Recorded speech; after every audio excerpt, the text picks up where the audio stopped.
Welcome to a new episode of Much to Do About Nothing. This is the show where me and Joel take everything we are extremely passionate about and force you to listen to it.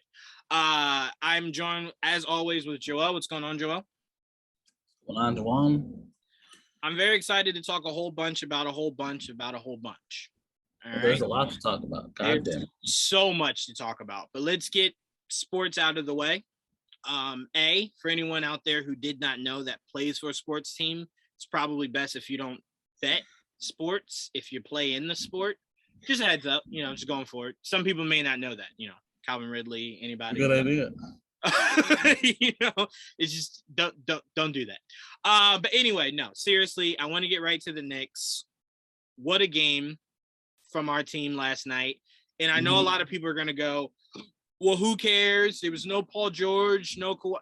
I do want to remind you, it's the same Clippers that were on a massive winning streak. Same Clippers that have beaten other plus 500 teams. So it's not like the Clippers were bottom of the barrel and we beat the bottom of the barrel. Yeah, they did not have Paul George and did not have Kawhi Leonard, but they haven't had them for months. So it's like... Right. That's not even like a viable excuse. Like, all right, they haven't had them in forever. But anyway, I wanted to give you a stat, Joel, that might even make you cry. You ready for this? Deuce, Quickly, RJ, Sims, and either Sims or Mitch, one of those two, and Cam Reddish were on the court together for a total of 12 minutes. In those 12 minutes, those children went on a 36-6 run in the 12 minutes together. Now, I don't know about any other Knicks fan, but that got my nipples hard. I was just like, well, you just told me my starting lineup. You know what I'm saying? You just told me the lineup you need to run to finish out the season, good or bad. I'm not even saying tank. I'm saying that lineup can win games. And these next, 6 games are winnable games. I'm not saying we'll run the gauntlet. I'm not even saying we'll come out 500. I'm just saying they are winnable, right? Julius Randle had 10 points. RJ led with 24, I think, or 23, something like that. But first of all, let me just say this. I did not know it was legal to put a launching pad or one of those bungee boards on an NBA court, because I don't know how the fuck Jericho Sims jumped that high for that one alley-oop. I don't know where that came from. I don't even know if laws of physics can explain that shit. But God bless him. That was he turned into fucking Kangaroo Jack. But that's what he's known for coming out of college. He can jump high. That's the guy. That's the only reason I even heard of him, is because he hit his head on the rim during like one of the tryouts or whatever. Which is funny. It's great. Can I just say this, Joel? Him jumping high has become an understatement. like that's something you say like, oh man, like, oh, that football player in the combine, he can jump pretty high. Jericho Sims is a whole nother thing in itself. It's a whole nother thing. He can jump high and he's like 6'11". So. Yeah. Yes. Whatever the fuck height he is. Goodness gracious, is that kid a monster? But that was a really enjoyable game. I appreciated that. I did want to ask you your thoughts before you give me your thoughts on the game. Did the Julius Randle incident in that Phoenix game, that was winnable, right? The game was, fucking winnable. We were winning until they got lucky, fucking bounced in our hands. And look, I'll even say this. Joel has been consistent since literally the day I've met him.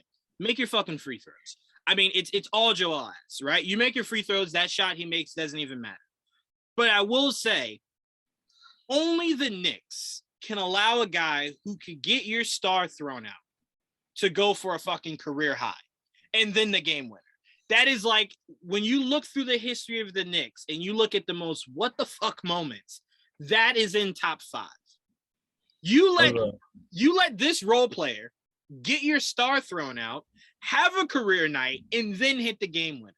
What the fuck kind of storybook shit is that? All of it, yeah, all at once.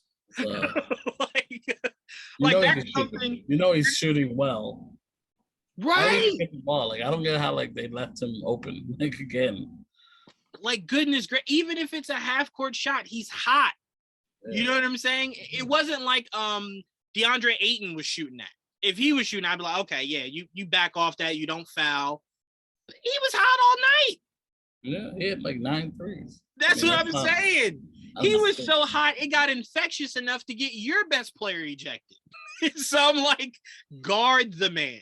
But what were your thoughts on Julius Randle's leadership or lack of? I'm not going to put words in your mouth. Your thoughts on Randle in that moment, and then your thoughts on this Clippers game we won. I don't mind him getting upset. You don't have to put hands on nobody. I mean, unless he's talking shit about, and I don't know what was said, but you got to calm yourself. Especially we're up 10 points at that point. We're on a roll. Yep. You're playing well. Like, why would you fuck that up? It's not like that's common these days. You gotta stop. You gotta stop. I love the way you said that. It's not like it's common these days. Why would you mess that up? Like, come on, man. You gotta be smarter than that. He's a hothead. Like, I don't mind the tough, like, or whatever, but you gotta be smarter. You know what I mean? Right. And see, what I think Jules doesn't understand is you doing that is acceptable if you're the Draymond for the team, right? Because you look at Golden State and you go, damn, Draymond got ejected. But then you go, wait a minute. Albeit you can argue what he brings to that team is more valuable than Steph and Clay. He's not their best player by any stretch of the mean. So it's like, okay, Draymond's out, but Steph could still go for 50 tonight. You know what I'm saying? But if you're Jules, you were the only one hot. Really? I mean, Alec Burks got hot in the fourth quarter. He was. I mean, even RJ was having a bad game. Like, a really bad game. He still had 20 plus, but that's because he shot a lot. I mean, he took a lot of shots. I was about to say he also went to the free throw line. I think a lot of that was free throws. So I'm like, you just have to understand that you just can't. You can't act like you're not the best player, right? And then when we try to criticize you, you go, I don't understand the criticism. Well, Jules, we're trying to make at least the play-in, and you just handed Phoenix a game. You just handed us a loss. You know what I'm saying? So look, I don't know. Let's move past that. What were your thoughts on this game that we actually did win? I want to know more so specifically what your preferred lineup would be if you were in charge of the Knicks. What would be your starting lineup if you could choose? Oh, wait, did I lose you? Hold on, go. I would say definitely not Burks at point guard. I would probably start there. I'd probably go right now. I'd say quickly. I would say Grimes. I would say RJ. I would say Julius and Mitch. Okay. For now. I like that because one thing I did not like about that lineup we were just talking about that had the 36-6 was I was actually in the car with my aunt today heading to UPS when the guy on the radio was talking about this, and I said, holy shit, like it's one of those things that but it's like when you hear it reinforces it. I do not like Deuce playing next to Emmanuel Quickley. And the only reason I say that is Emmanuel Quickley still believes, even though he's the Jamal Crawford of our team, still believes he's a point guard. So that means the ball's always in his hand. Played good yesterday. No. He did not play bad. Definitely not saying that. I'm just saying Deuce is supposed to be an actual point guard, right? Ball control, tempo, puts everyone in the right positions, facilitates. Quickly is, bitch, I just shot a 3. Why? Like, hold on a second, quickly. Like, hold on, we're up. Why are you just shooting half-court threes? Bitch, I'm a shooter. It's what I do. You know what I'm saying? So you look at him and you're more so like, again, he's not exactly Jamal Crawford, because I do believe Jamal Crawford had a lot of playmaking ability to him. But Jamal Crawford played point guard in Chicago, and then it's because he was a good ball handler. 100%. I compare Quickly more so to JR, to where it's very trigger. He's very trigger happy. And again, there's nights much smaller. He's like Lou Williams. Like, that's what he wants to be too, like a Lou Williams. It's like Lou Williams. Right. So I mean, look, I will say there are nights where Quickly does that and he's just on, like last night. And then there's nights where it's just it just reminds you he's not a point guard. You know what I'm saying? It's tough because he's not a pure point guard, but we don't really necessarily need him to be. But we just need someone that. That's what I'm saying. So that I all I was saying was I just don't want him playing alongside Deuce. That was all I was saying. I didn't mean anything negative, but I think Deuce would be better if we gave him a chance to start and put him with Fournier, RJ, Randall, and Mitch, rather than Burks starting, because I don't mind Burks coming off the bench with Quickly, and you could just look, fuck it, you both go for 30 off the bench.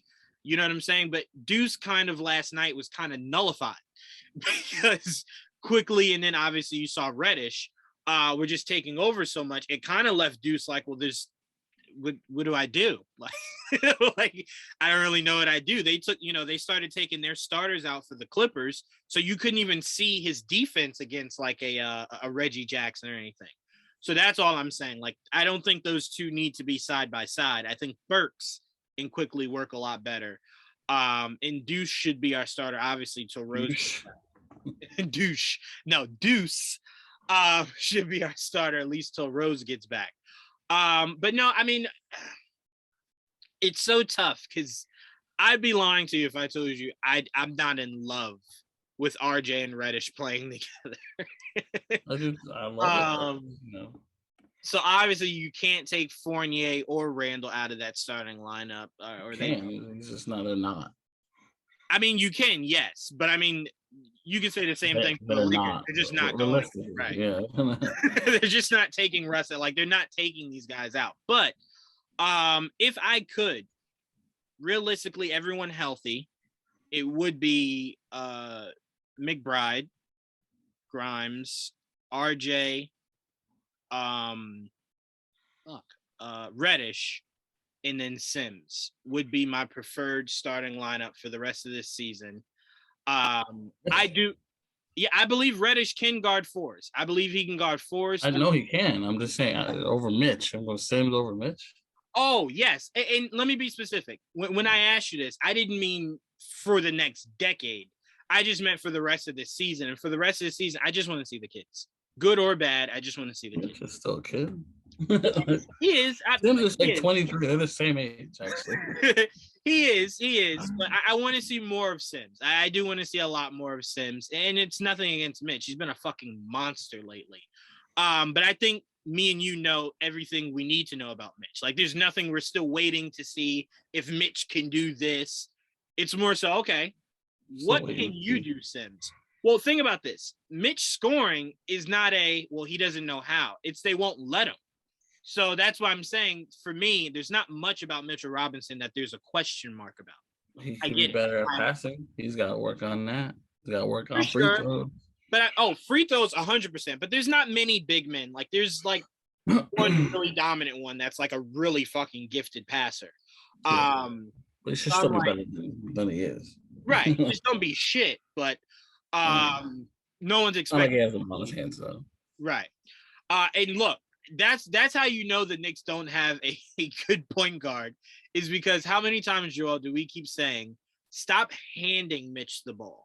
Whenever you hand a center like Mitchell Robinson or Hassan Whiteside the ball, you're supposed to do it where they can just come down. If they have to go up, that's when they get stolen. That's when it gets blocked. They have to think. You don't ever want your centers like that thinking. They just need to go up and down. So yeah, maybe some kind of post maneuvers or something like. But if he's not that kind of guy, that's fine. Fucking DeAndre Jordan went a whole career just being a lob center, good at defense, and he was just a lob guy. And he's still in the fucking league. So you know, I mean, he's now backing up like that. Philly. Right. So it wouldn't be the worst if he ended up like that. But yeah, so I would put Sims in there because I do want to see what his full potential is. You know, we've had a few years of Mitchell Robinson. We understand what the upside is. I want to see some more of Sims. So just for the rest of this season, I would play out that roster. And look, I would say RJ, everyone's talking about you're the guy now. So fuck it. Here you go. Jules isn't starting. You get us going.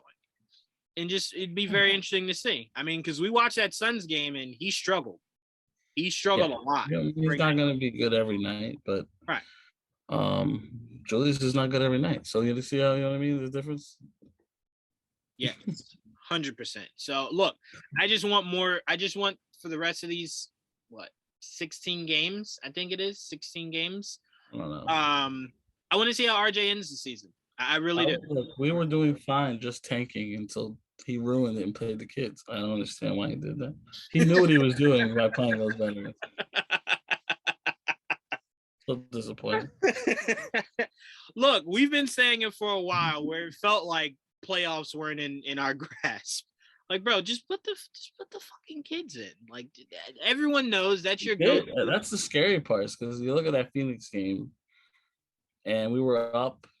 We were up, right? Yeah, we were up. Yep. And he takes out fucking Cam Reddish and puts in Evan Fournier. And the first thing I did was roll my eyes. I'm like, yeah, 100%. I'm like, because I mean, that's exactly what happened. Anyone with eyes is watching Cam Reddish play really good defense, right?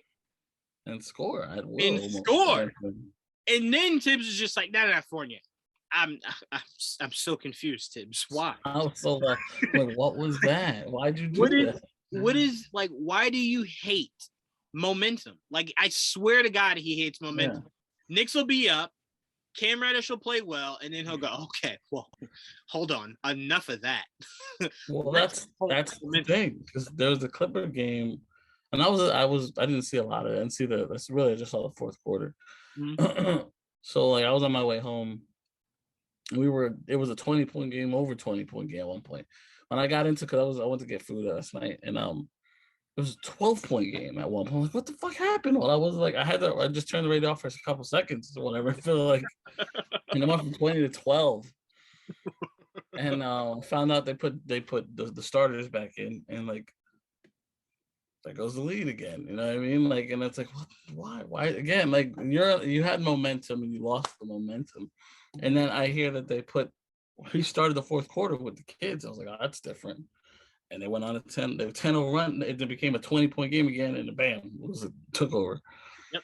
And I'm like, well, that's not like him to do something like that. So it was very, very good night for Tibbs in that regard. I will say, for a guy that prides himself off defense, Tibbs, and look, it could be a player thing. So let me preface that. It could be a player thing. No problem. The Knicks have one of the worst trap games I've ever seen in the history of the NBA. Excuse me? They have what? Knicks have one of the worst trap games. So, like, they'll trap a shooter and leave a better shooter wide fucking open. And it's just like, why are you doubling? I don't understand. Don't double him. Just play defense. You don't have to double every time.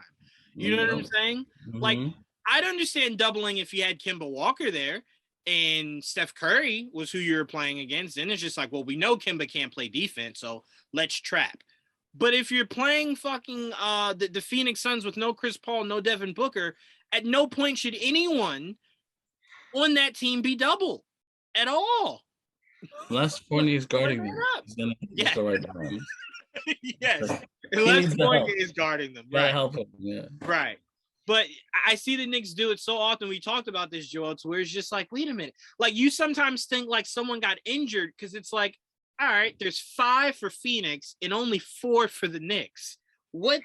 Something's off. Where did he go? And then you look and you see Randall and Mitch on a center at the 3-point line. You're just like, okay, no. Hold on. You have to understand that logic doesn't make any sense. Why are you doing that? Like, just stay on your man. I don't understand why it's so difficult. So that's very frustrating. But anyway, last thing I wanted to say before we move on, I looked into, and I know this is going to sound weird, but just stay with me here. I looked into, because we all know Frank Vogel is going to get fired from the Lakers, 100%. We all can agree on that. That's going to be their scapegoat. He'll be gone. Yep. I thought to myself, if Frank Vogel is going to get fired, it's a possibility, not saying it will, but it's a possibility they look into Tibbs, right? And I was saying to myself, I wouldn't hate having Frank Vogel as my head coach for the New York Knicks with these kids. And I was saying to my aunt, I was like, all right, let's break it down. Frank Vogel, in his time with the Pacers, you had a young George Hill, young Lance Stevenson, young Paul George, a veteran in David West, and Roy Hibbert, right? So I'm like, I look at the Knicks lineup as constructed. And he's from New Jersey. And he is from New Jersey. So I'm like, I look at the Knicks roster constructed right now. Mitchell Robinson is better than Roy Hibbert, right? We've seen Roy Hibbert's full career. I mean, Roy Hibbert did have an all-star, He did, but me and you, it. and albeit it's biased, me and you see Mitchell Robinson possibly being a perennial all-star, right? I think he has the potential if he does it consistently, which is his problem at the moment. I mean, shit, if he does it once, he's right there with Roy Hibbert. So, but me and you agree Mitchell Robinson is better than Roy Hibbert. We agree. He has the ability to be, he's a dominant force, especially on the offensive glass, which is really cool to have an offensive monster, like offensive glass monster. It's cool. We also agree that Julius Randle today is better than David West when he was in Indiana. Not David West as a whole. He's more well-rounded, sure. Right. Not as good as a defender. Right. And at this point, you can't even say he's a better shooter. Right. But I mean, Julius today, and even Julius the last 4 seasons today is better than David West's time. Julius is way more agile, faster. He probably rebounds at a better clip. Right. Definitely better passer. Also bad, more turnovers. And a better scorer. Overall he has a bigger offensive arsenal. Right. And this is not me trying to shit on David West. I'm just breaking down that Pacers team. That's all I'm doing. So then, so we took out Mitch and Julius Randle. I would put RJ and his potential right up there with Paul George. I don't think Paul George has done anything that makes me believe he's head over heels better than RJ Barrett could be. Could be. No. That is. If he gets to that potential, we'll be lucky. So I put RJ and Paul George potentially as a they kind of nullify each other. So then you go Lance Stevens. I see more Cam Reddish as more Paul George, but I see what you're saying. I'm just going starting lineup. But if we went player for player, I agree with you. Cam Reddish has the potential to be more so Paul George and RJ. So then we go Lance Stevenson versus Evan Fournier. Lance Stevenson, I think, was a better mindset. I'll tell you that much. 1,000%, not even close. But is Lance Stevenson a better overall player than Evan Fournier? He was not as good a scorer as Evan Fournier. But Evan Fournier is a really good shooter, as you see. And he gets streaky, but fuckers, nasty. But we will give Lance Stevenson, he is a far superior defender and facilitator, for sure, 100%. His ball handling skills are better. Right. So you put that as almost even between those two. And then it comes down to Kimbo or Derrick Rose, whichever one you want to go, versus George Hill. And I would say that's a wash. That's a wash in itself. That's even. George Hill in that Indiana team, I would not say is 1,000 times better than Derrick Rose or Kemba Walker. But he was good in his role. He was a good defender and he was 100%. A good shooter.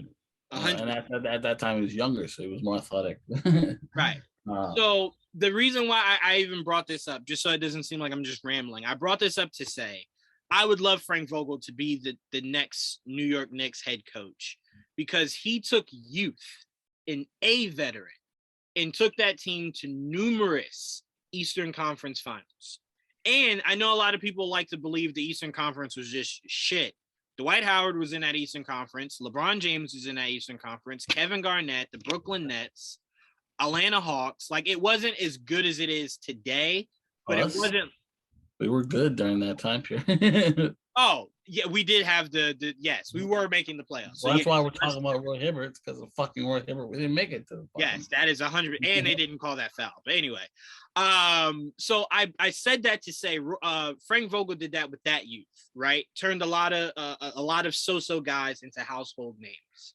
I believe he could do that with guys that are already names. RJ Barrett's already making a name for himself. Mitchell Robinson's already making a name for himself. Julius Randle won a title in LA. He won a championship, and I was in the bubble. Right. Well, I won't even say it was in a bubble. I'll say more so what I would attribute that to is you had Anthony Davis and fucking LeBron, like a healthy Anthony Davis. So I attribute that more so to having a healthy Anthony Davis and a healthy LeBron, more so than really anything else.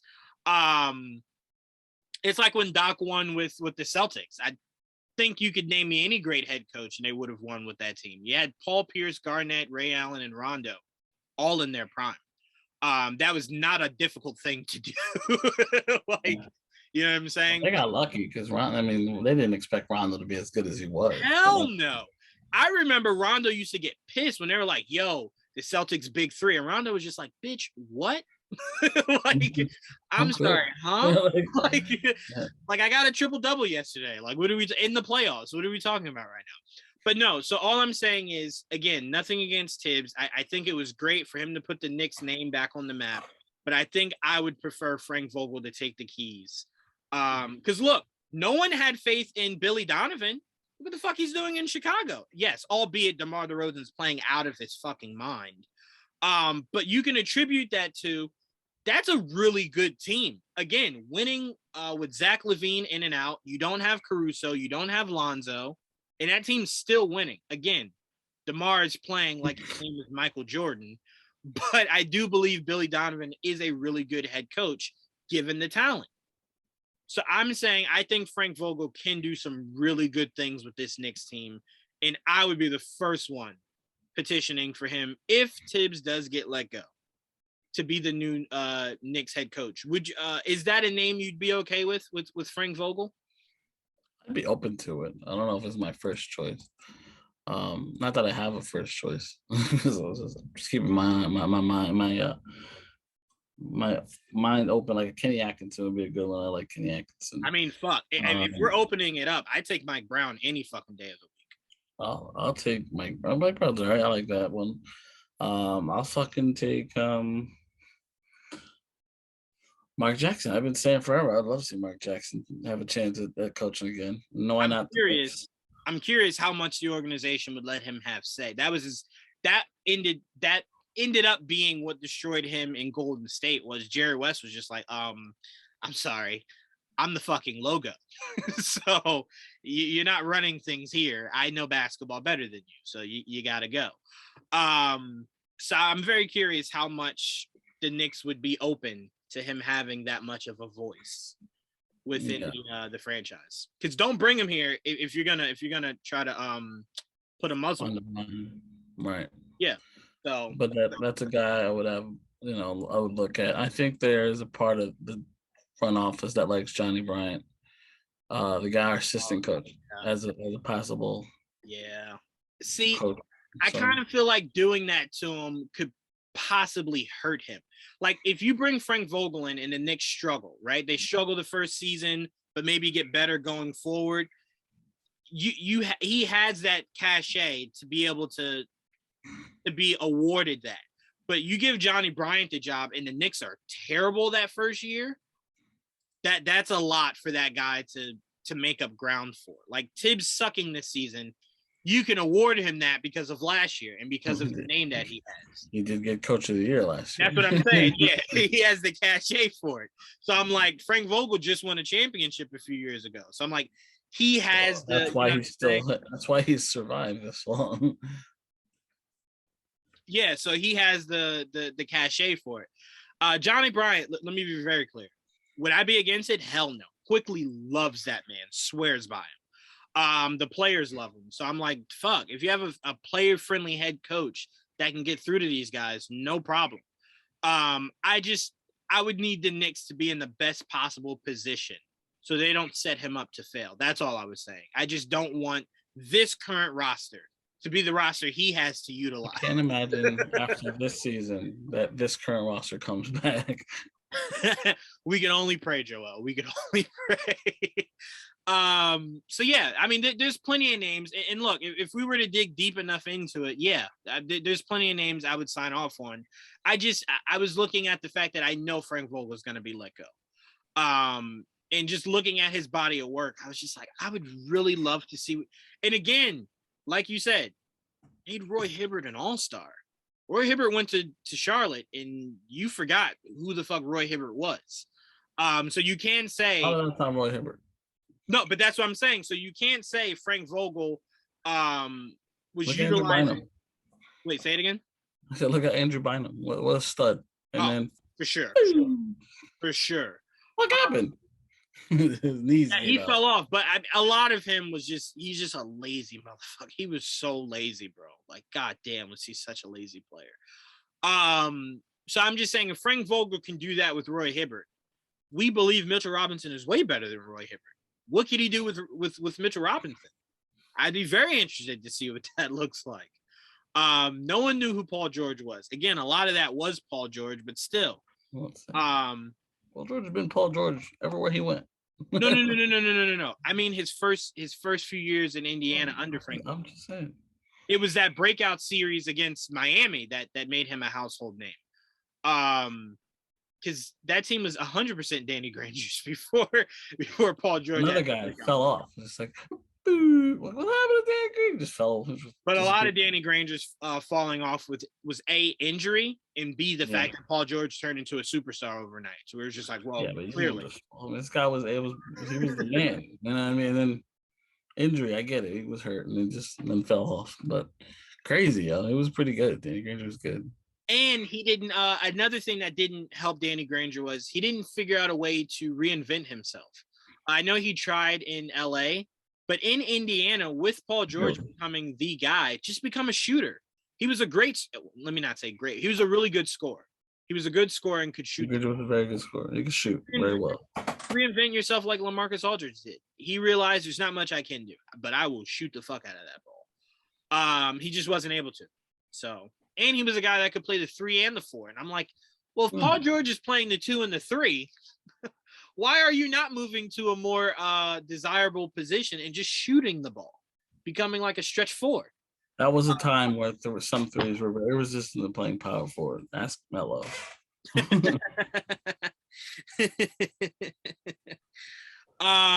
Yes. You're already playing it, asshole. Might as well just do it. Melo was one of the first few to really do that and kind of really capitalize on what that. We were at our best and he played power forward, but he didn't want to do it. I'm like, you're did not want to. Which was so confusing because look, LaMarcus Aldridge did the same thing. I don't want to go to New York because I don't want to be a center. Well, I don't want to be a center. Soon as we get to San Antonio, Pop was just like, you know, you're gonna be a center, right? And it's just like, oh shit, what? Like, yeah, bitch, duh. Of course you look how big you are. Why would I put you anywhere else? Stop bitching. like, bro, you're a 4 or 5 that can shoot. The Nuggets did the same thing. I'm not a center. I'm like, motherfucker, I know Bonner is not a center. Look, let's be honest. Tim Duncan was called the greatest power forward of all time for a reason. Because he's like, I don't want to play center. That's why he's exactly. And look, towards the end, Tibbs was just like, hey, I know you don't want it, but you're going to 5. Not all the time, maybe not even starting, but you're gonna play some 5. Papa was like, you are 5. I mean, you don't have to call you that. Like, the announcers will never call you center. But let's be real. You're the only guy. Come on. Let's be honest. Look, Robinson was 5. Everybody else is on the 5. Right. So I'm just saying Frank Vogel is a name that if the Knicks, if they let go of Tibbs and say they were interested in, I wouldn't go Frank Vogel. I'll go, fuck yes, Frank Vogel. Let's see it. Let's try it. You know what I'm saying? We had Derek Fisher as a head coach. I can't get any worse. So I'm like, let's try it. Let's try it. He was handcuffed. Let's be real. Like, he wasn't allowed to actually, No lies. Okay, you know what? You know who wasn't handcuffed? David Fizdale. There you go. That's better. No, he wasn't.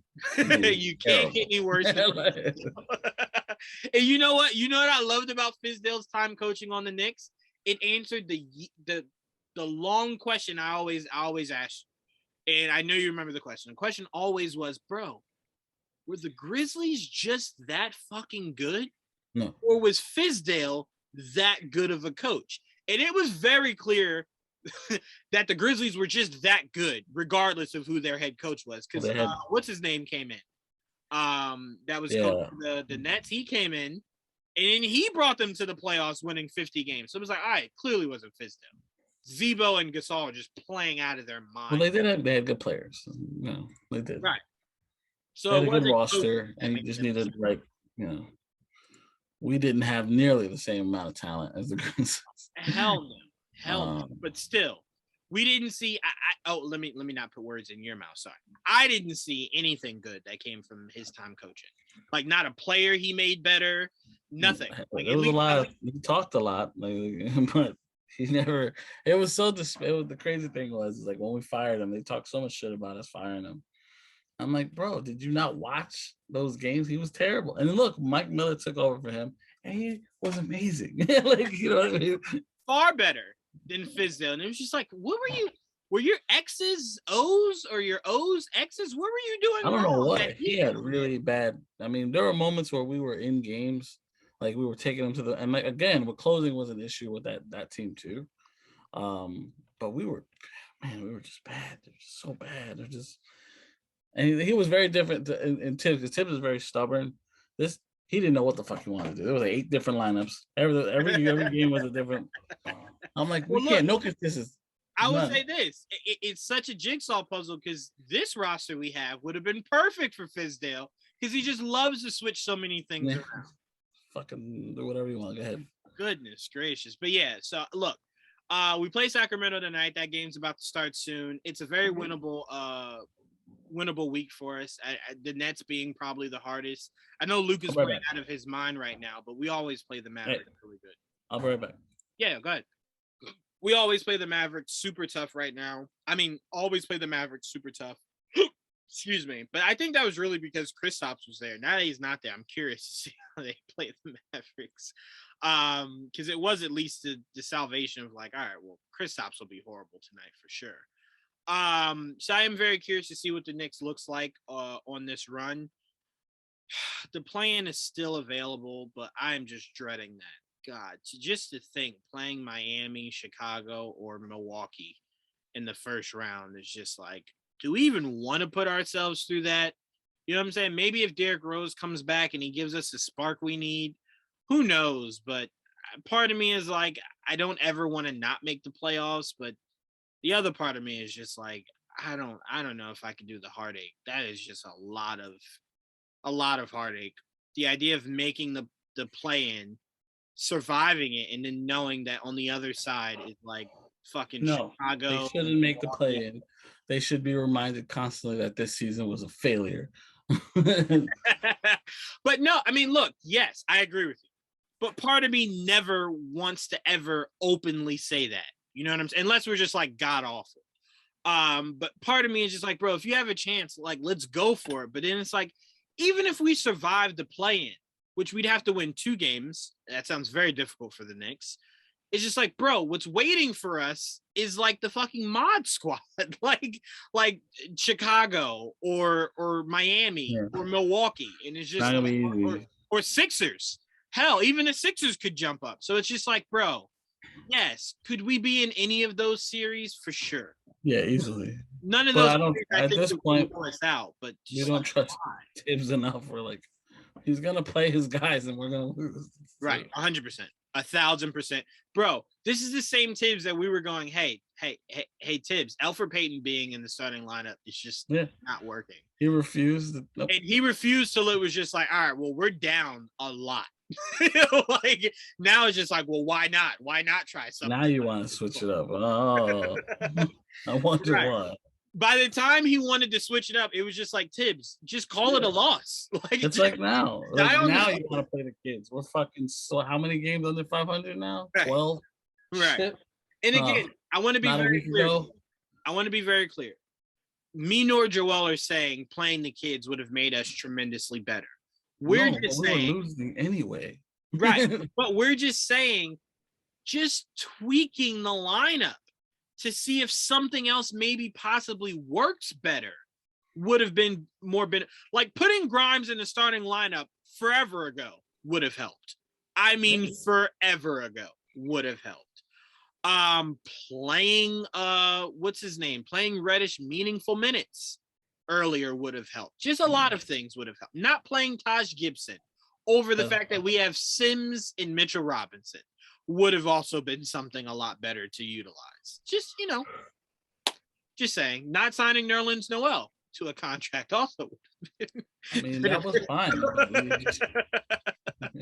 Did you expect him to? He played what, 3 games this year? Like, honestly, bro, I'm gonna say this: the Knicks better take him to court. There is no way the Knicks better let him Chandler Park. Money. Like, which, by the way, I did not watch it, but I know you're usually into those kind of interviews. Chandler Parsons was actually on In the Smoke with Matt Barnes and Steven Jackson. Was he? Yeah. So I know Must Steven be on Jackson and money. Matt Barnes are your kind of guys, to where they would ask those questions. So just in case it's something you come across, I'm sure you would be interested in seeing. Okay. All right, moving on. Actually, speaking of stuff I know Joel's interested in, I just watched the newest episode of Hot Ones. Oh, I'm still not caught up yet, but I know. Okay. I'm not going to spoil anything. But it's not the episode that I wanted to bring up.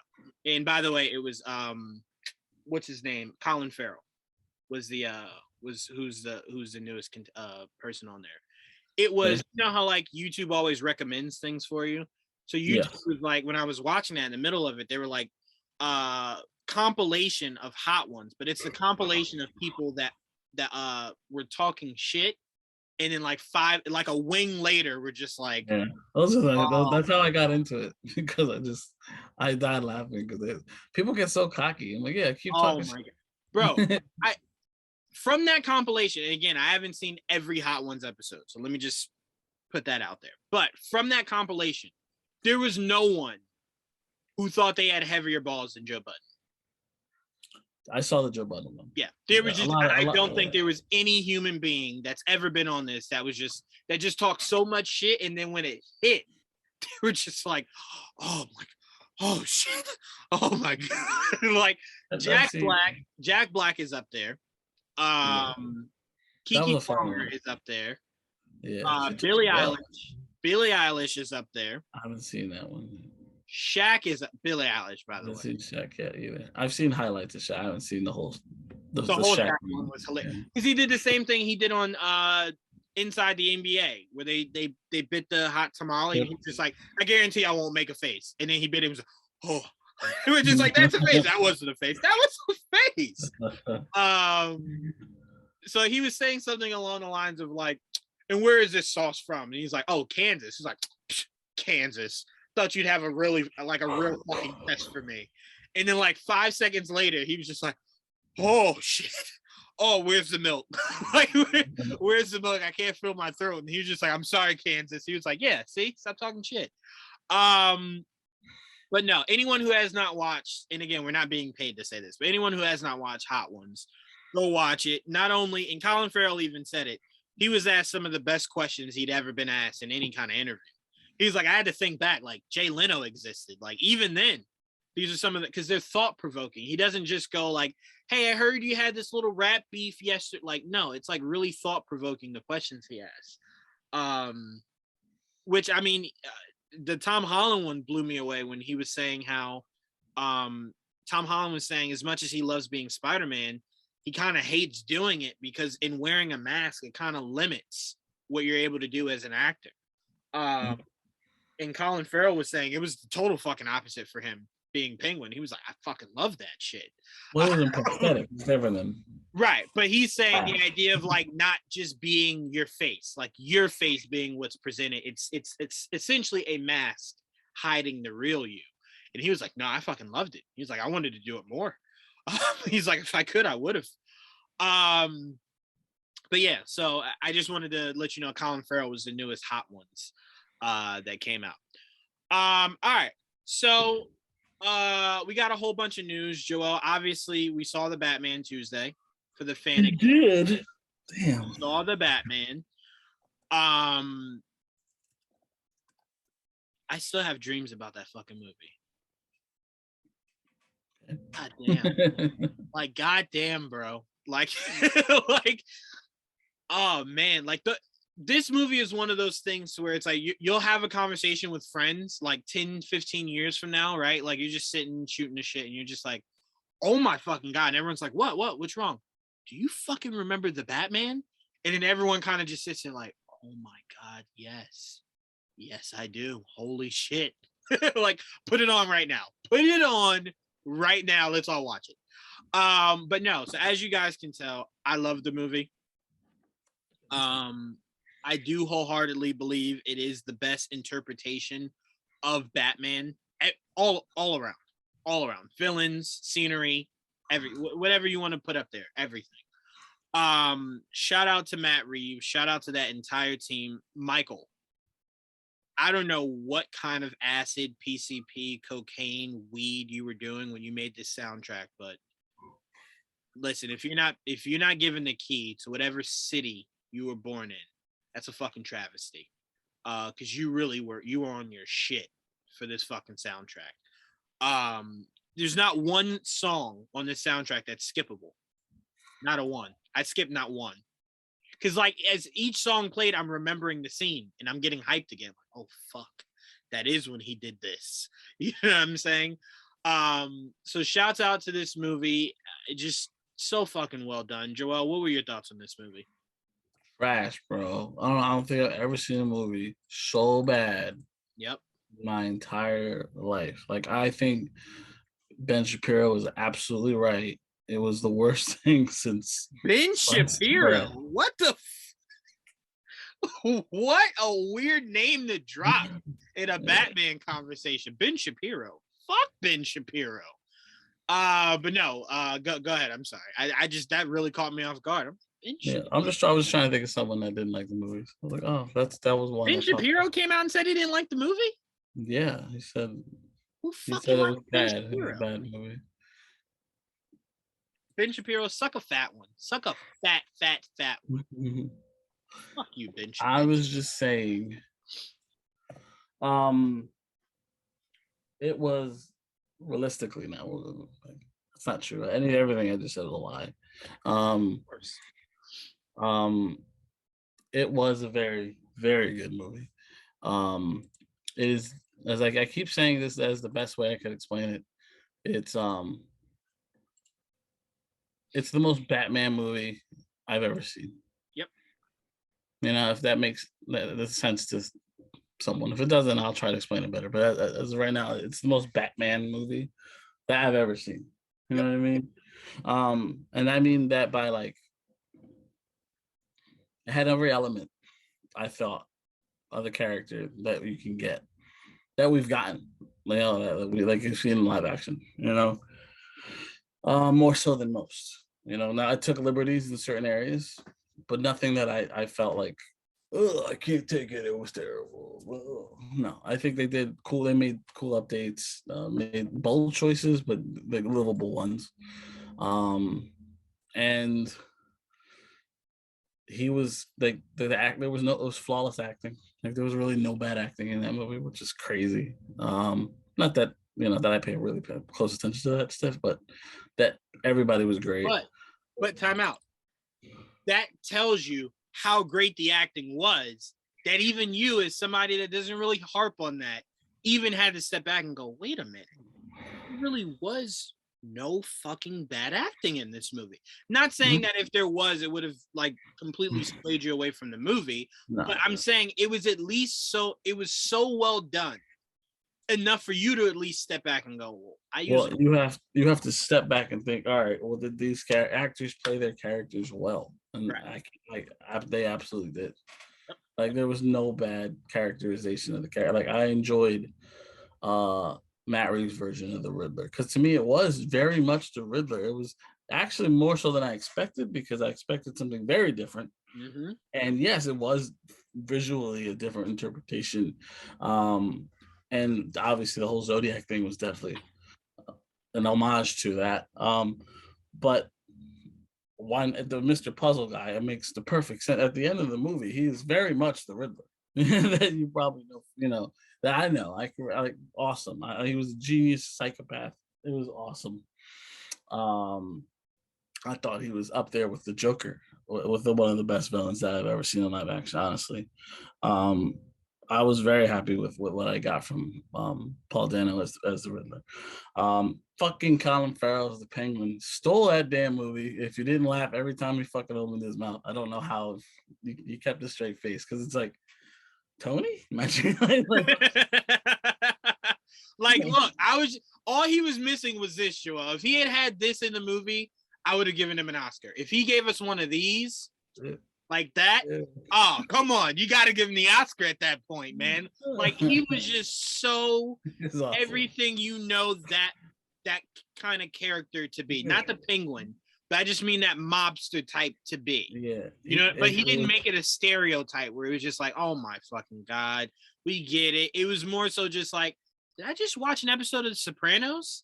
Like, like Tony was dreaming he was the Penguin. Like, you know what I'm saying? Like, it was that good. He was so good, bro. I fucking love. And look, it was a bold choice to go with Italian gangsters, basically, and that's what they are, because that's exactly what the Roman is. You know, the Falcones are Italian. It's Italian mob. It's no joke. That's exactly what they are. So. I loved it because even the cops had accents. It was so funny. Like, everybody fit in that city. This is exactly these people. That's what it felt like this was. It's crazy. It was awesome in that regard. So yeah, him as the Penguin was great. They gave him a limp. He had an ugly scar. I wonder if he ever is gonna explain it. Not that it matters. It's just, but he definitely had like a scar on his lip. Probably got punched really hard and he kept it scarred. He's got a punchable face, so you know what it is. What it is. I appreciate that because I think they're going the route of Danny DeVito's Penguin was more so kind of just like, oh God, you look terrifying, right? Figured, yeah. And then you go to the Penguin in Gotham, and that's more so, well, people are only making fun of you because your limp is like really noticeable. Yeah. Like you are swinging that leg out, right? So this one was more so, how about we take the best of both of those to where you look at him, it's kind of just like, whoa, like yikes. And he has the club foot. So it's more so the idea of maybe more so ugly is the thing that maybe kind of pushed him when he was younger, right? That kind of made him into the hardened individual he is today. And I think that scar will be brought into effect in the series that got greenlit. Because I very much do believe someone stupid will ask about it, he'll kill them, and then he'll explain it.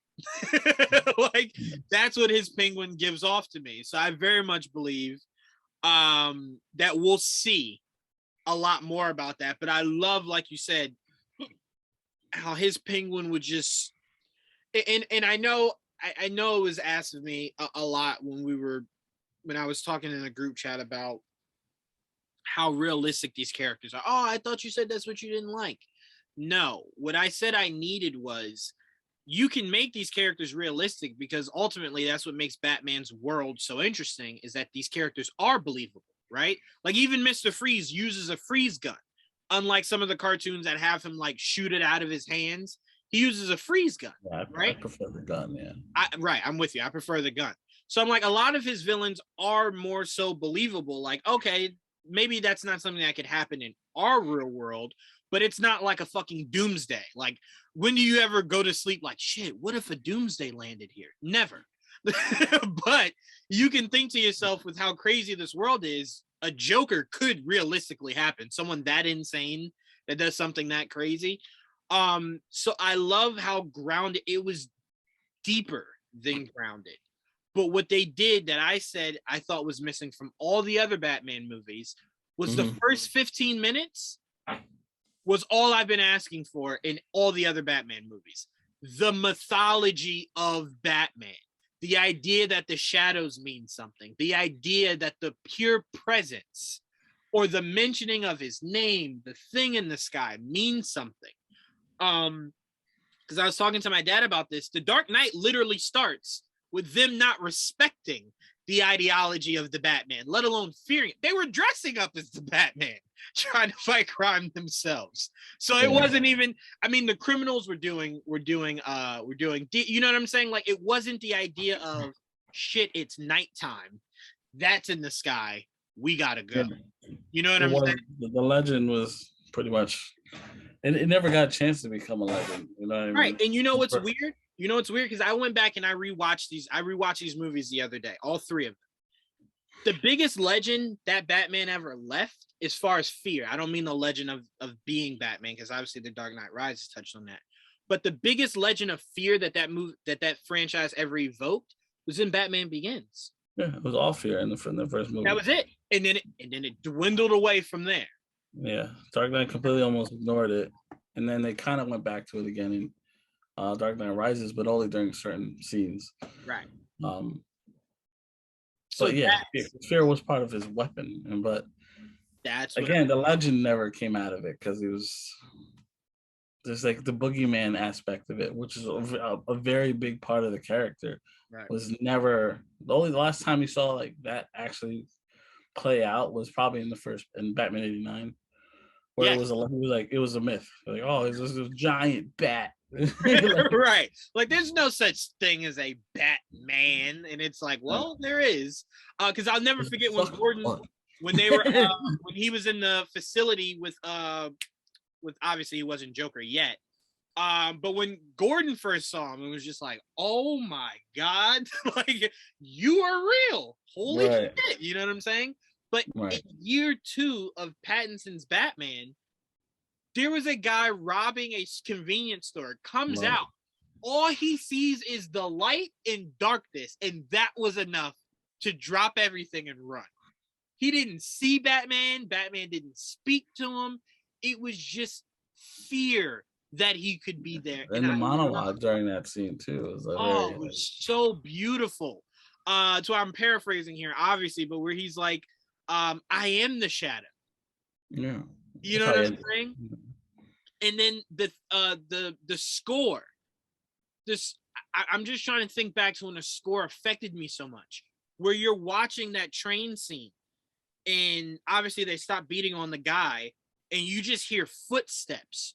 But the theme is really driving Batman's theme song in as he's walking out of the shadow.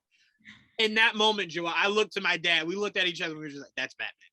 Like the first 15 minutes of this movie, we were just like, they did it. I could have left right there and felt fulfilled. Because that is the mythology of Batman. That's what you have to really sink your teeth into, is that it's a comic book character. Yes, he is a realistic entity, but he's a comic book character. You got to lean. They don't know that. Right. So I'm like, you got to lean into that. And Matt Reeves not only leaned into it, he stuck his foot in, his leg in, arm in, everything. And I want to give him a lot of credit because what did I say to you? All right, you said you didn't want a Superman, you didn't want a joint universe. This movie better be that damn good that it doesn't even warrant one. And let me say, as somebody that very much wants a shared universe, it not saying one can't happen, but it does not warrant one. It does not. It does not. You know what it feels like, honestly? Like when I left Logan, I not once in that movie thought, fuck, man, like I would have loved to have seen Cyclops and Jean. Fuck no. I left that going, you did it right. No other X-Men, Xavier, Logan, X-23. That's it. You need any more than that. So, because I know a lot of people were saying like this world is so dark. How can you have a Robin? And someone literally tweeted, "Bro, did you miss Logan?" Like he legit. That was legit. What a obviously nowhere near is violent and is brutal, but it legit showed you what a Batman and Robin story could be in a dark world like that. So I'm like, if anything, this movie, especially the way it ends, lets you know Bruce is going to be way more open to having a Robin. There's so much foreshadowing to having a Robin in that movie. It's crazy. Him staring at the kid 90 times every time he saw him.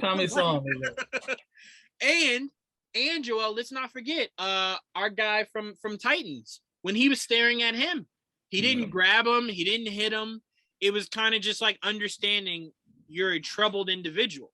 And I love that scene because it's like, if only you knew, Bruce, when you come across a motherfucker named Jason Todd. like if only you knew the amount of stress you're about to take on when you come across a Jason Todd, it will be perpetual. Let him get the dick first.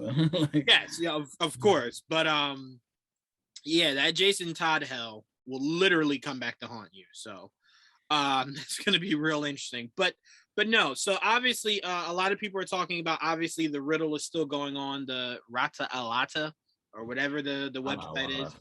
Yeah. A lot. So obviously that's still going on, and apparently in the next 60 something or 50 something hours rather, it will be revealed what the actual message is. Some people are alluding to something about the Joker, like a deleted scene. Some people are alluding to that makes sense, considering you said there was a scene they're going to release at some point. Right. Some people are alluding to a release of the name of the next Batman movie. It'll never come like that, just to let anyone who thinks that know. That'd be crazy.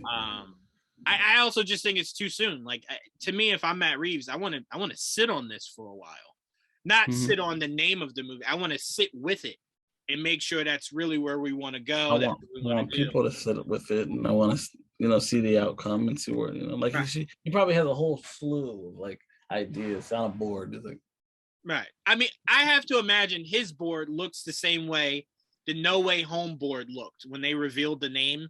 It was just like 5 million names on that board. Like, there's so many things you could call it. You know what I'm saying? So I'm like, yeah, take your time with it. I don't need the name of the next one. Hell, can we be honest?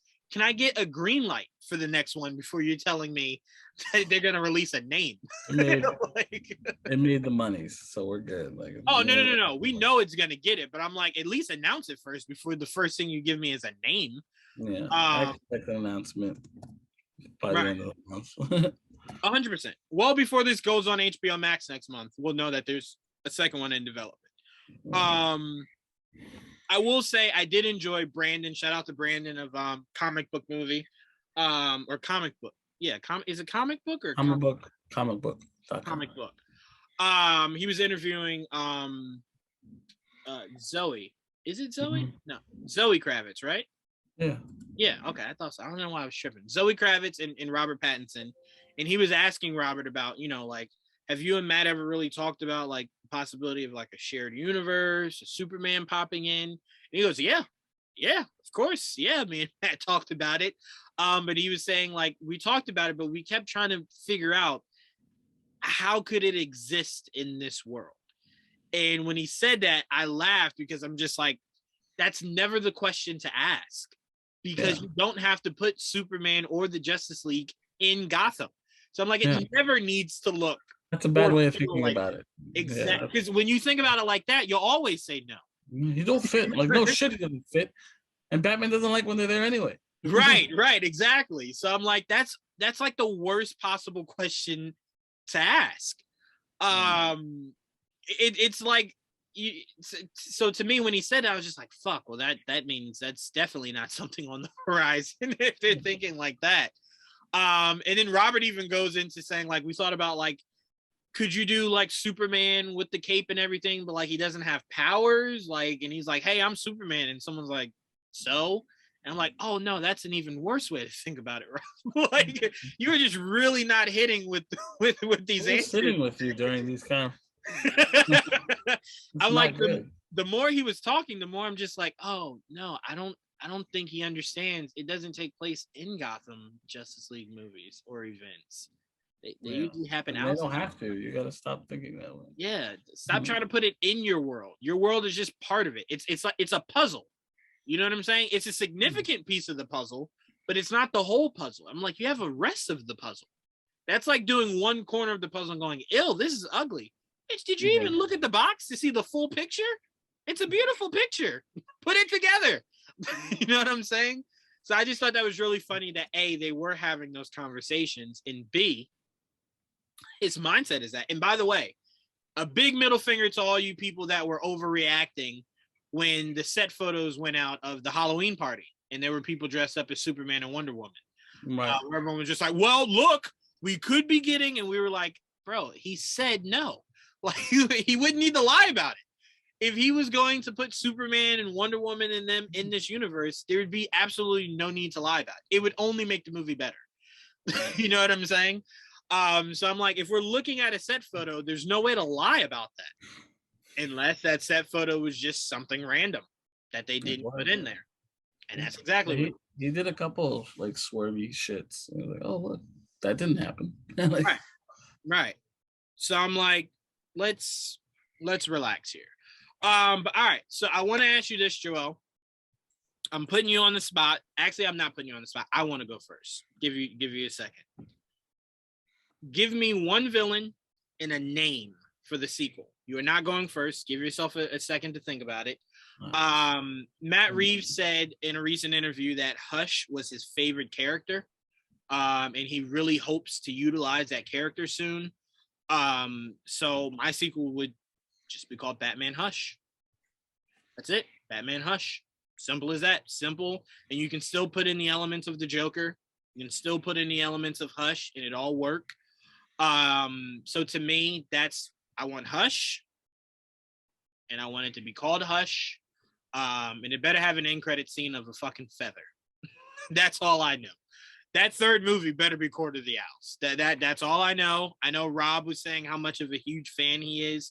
He was actually getting on Colin Farrell for not even knowing what Court of the Owls was. Him and Paul Dano, they were like, "You don't know Court of the Owls? I fucking read that shit, man. It's great." And he was just like, "All right, okay." like, relax. I obviously don't enjoy it as much as you guys. Relax. They were like really passionate. Like, what? You didn't read that shit? Go read it, man. So all right, so that's what I want. Hush, and I want it to be called Batman Hush. What do you want, Joel? I don't know. I really don't know. I don't know what I want. I want to be surprised. You want to be surprise me? We're in the wrong industry for that. Mm-hmm. We'll know before this summer's over where they're heading. No, I'll be, but it'll be surprising because I didn't figure it out. You know? You mean like just an announcement? I thought you meant like what you're gonna do. I thought you meant like sitting there watching it, being surprised. I'm like, oh no, we're in a wrong field for that. No, I just when he announces it, I'm like, oh, cool. And I can put my head around it because it's just so many options, so many possibilities. I can go in so many different directions. I don't know. I have no specific, way I want it to go. I just want to see it continue, and whatever way he wants to go with it, I'm fine with. Yeah, you know what I mean. So whatever he does, I'm cool with. I do want to add that in me saying Hush and Court of the Owls, I will not be like stubborn if I don't get either one. Obviously, we're gonna get Hush. I mean, you don't put that shit on the screen and then it's just like, oh no, I don't want to ever use it. But it's not one of those like, all right, if I don't get it, I'm gonna hate this. If anything, Matt Reeves has shown me whatever he gives me will be gold. I mean, essentially, the Penguin was just comedy relief, essentially, in this movie. He didn't even really utilize him the way that we know he will utilize him. So I'm like, bro, he'll get to it. He'll get to it. I mean, look, if he has his way, we'll see all of Batman's major rogue gallery. I know someone said the way this Batman was shot, they would love to see him versus Slade. My only pushback on that is I need to see how much better his fighting gets from this movie to the next. Because Slade is a very large task. And the way he fights is not how you go up against Slade. It was very much like it works against street criminals, not Slade Wilson. So I want to see how he grows Batman's fighting Rolodex, really, essentially. Because like we said, we don't know this, but it was never said that he left Gotham to go train. We're made to believe Alfred trained him. Most of it, yeah. Right. And the way he fights is more so brawler, right? So it's not more so like hand-to-hand extremes to where it's like he could fight fucking Slade Wilson right now. So I'd be very interested. I wouldn't worry about it. About what? I think if he has to fight someone that can fight, I think he'll figure it out. Oh no, that's what I'm saying. I can't wait to see how he progresses the fighting style. You know what I mean? Like they weren't really nothing to worry about. So it was like, fuck them up. No, for sure. It wasn't like Wolverine brawler. Like that was brawler. That's what annoyed the shit out of me when they had Wolverine fighting. Where literally he was just swinging his arms. That's not fucking martial arts. Yeah, you know what? That is a lost fact about Wolverine is that he actually knows how to fight. A lot of people do see him more so as like a cage brawler. Yeah. And that's because a lot of people's recognition of the character is more so the cartoon and the live action. And the live action and cartoon very much make him just a brawler, like a pure brute brawler. Yeah. Like he looks like Brock Lesnar more so than like than somebody that you could picture fighting someone hand to hand. So yeah, that's something Feige's gonna have to fix when he does his Wolverine, is that he opens up his fighting background. Like Right. Wolverine's not just like right. Yeah, because the way what's his name made Wolverine was like, if you weren't like, if he couldn't grab you, he was fucked. like when he fought Lady Deathstrike. Yeah, every time he fought somebody, he got his ass whooped. I'm like, what? I was like, what the fuck, man? Look, I will say this. If you guys out in Geek Vibes Nation want to really make Joel smile, the best way to do it is to have Wolverine fight like he did in X2 and to have Gambit without an accent. Joel will love you so much if you do that for him. So if you think Gambit shouldn't have an accent, you shouldn't be a fan of anything. You're not a fan, period. I'm just saying, like, I question your fandom altogether.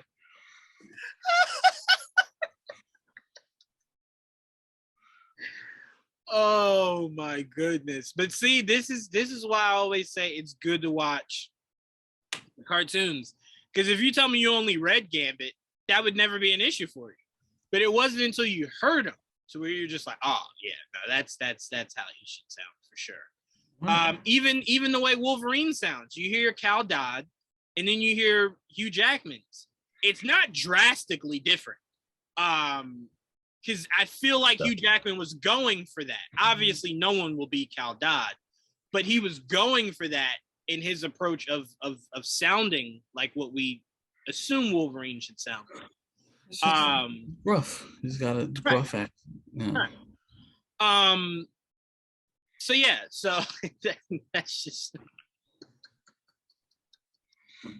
If you think Gambit shouldn't have an accent, I question your fandom of anything. Everything. Not just X-Men, just everything. Everything. I will say Joel will lose respect for you if you say that. So you can think it, just don't say it to Joel. No, I would completely question everything about you as a person. And he seems very, very, very, very, very serious about that. But all right. Let's move on. There's been talks that Hayden Christensen's Vader will have scenes with his mask off, more so than just healing. Now, I know a lot of people are under the mindset that Vader cannot go long without his mask. Not true. In the comics, Vader would often utilize the Force as like a bubble. You wouldn't actually see the bubble, but he would use the Force to maintain his breathing. He couldn't use the Force really any other way because he was using so much of it to stay alive. But to me, I wouldn't mind, only because it's like, if you're Hayden Christensen, you're like, well, essentially, if you're only bringing me back to be Vader, essentially anyone could just be under this thing. So I do need something that lets people know it's me. Besides just flashbacks. So I'm fine with it. I doubt it'll be all the time.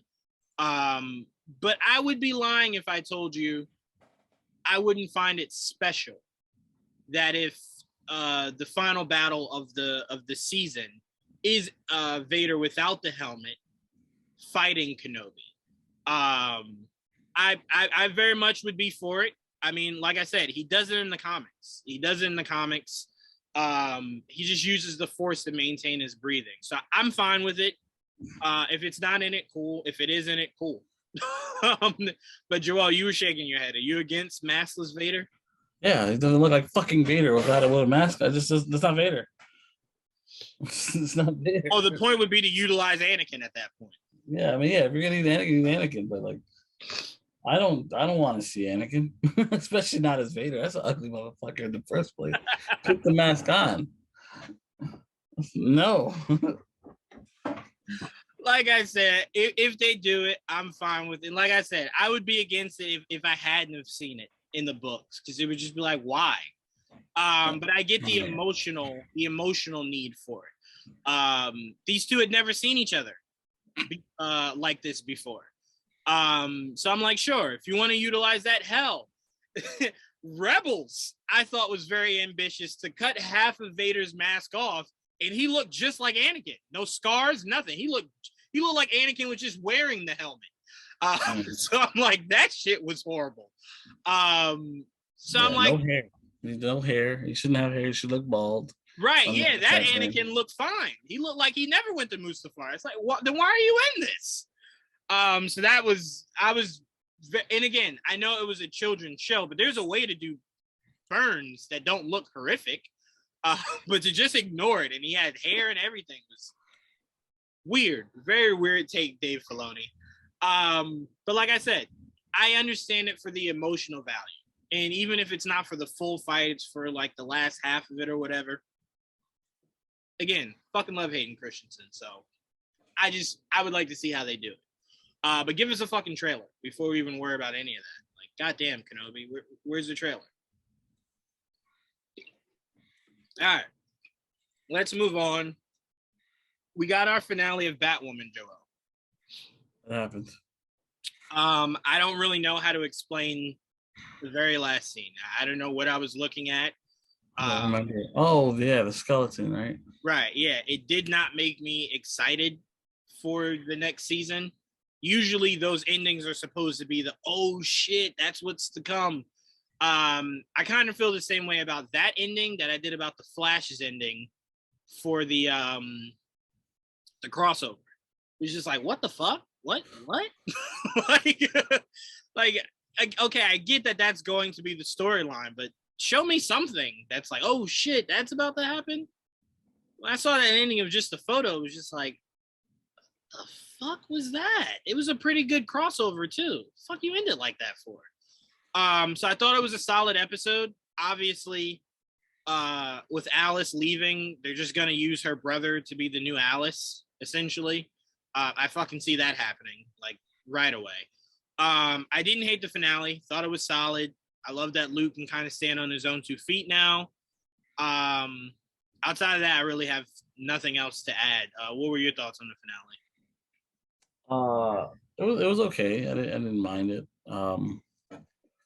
Blimp was interesting. that he had his own. Very Adam West.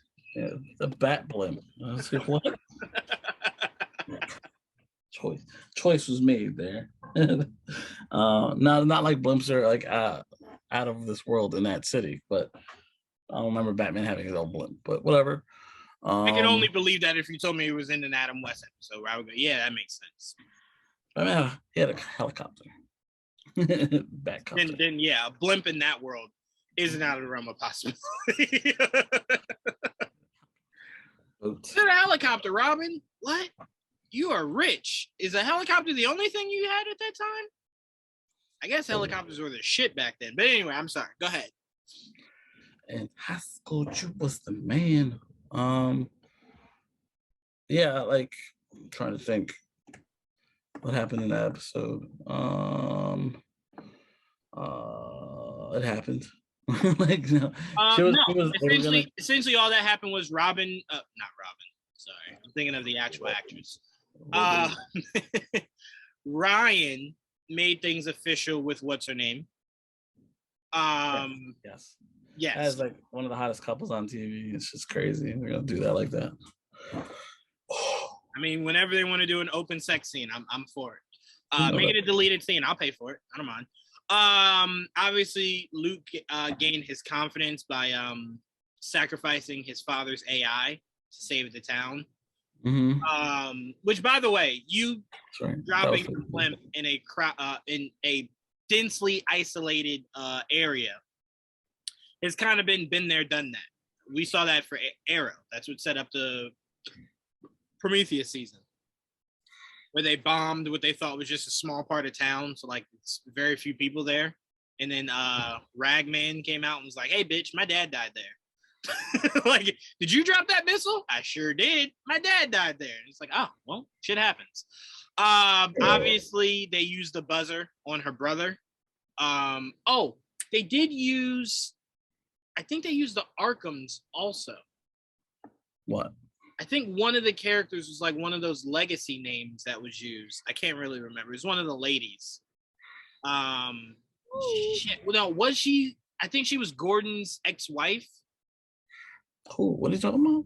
What are we talking about? In Batwoman, one of the when he put the 4 people in chairs and were like killing them.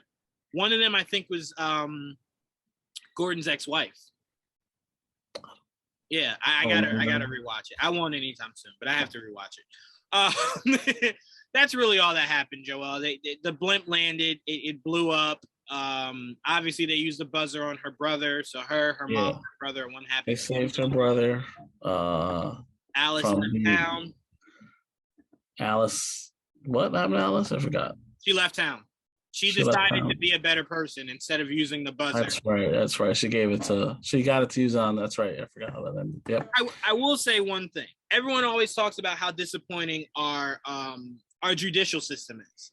And I will say our judicial system has never been more disappointing than the fact that Renee did what she did and then just comfortably left with Poison Ivy. 1. 2, Alice just left jail. Like, she just left jail and said, all right, I'm going. What the what? New life, new me. like, how did they just what did someone say on your behalf? Like, hey, what if she just leaves town? Yeah, I believe she'll leave town and stay away for good. For sure. She can go.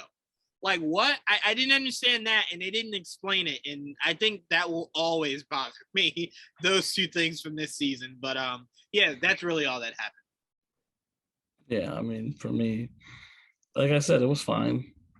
I could have been better, but it was cool. It was all right. I mean, I like her as Batwoman, and I like the cast for the most part. They do weird stories. Like, I wasn't really a big fan of him as their Joker. It could at least gave him a name if you're gonna do that.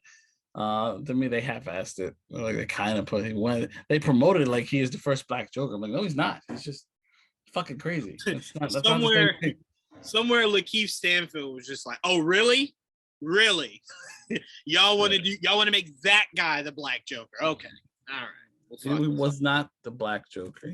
He's Batwoman's version of Joker, I guess. Even though that's not the case anymore. That happened first season. I do believe that to that extent, maybe not. But I do believe they're gonna. Because look, first thing I said when he got casted was, "Oh shit, he's on that Law and Order show. Like, he must be just part-time." Well, because you don't watch the Law and Order, like Stabler's Law and Order, you don't care. They killed him off. Spoiler alert for anyone who hasn't seen the episode. Fuck it. Who cares? You son of a bitch. They killed him off. So as soon as they did that, I was like, oh shit. So he'll be a reoccurring character. And to me, the last thing I want is for you to make him a reoccurring character that has no arc. Like, if he's just the good brother now and they're just working together, I have no interest in that. The only way you can utilize him is to bring him back and essentially make him the new Alice. The new family figure that has gone crazy that you got to kind of bring back in. So I'm like, if you then do that, yes, please give him an actual ego name, like an alter ego. Give him a name. So I'm just calling him Ryan's brother, whatever his actual fucking name is. Yeah. So I'm with you.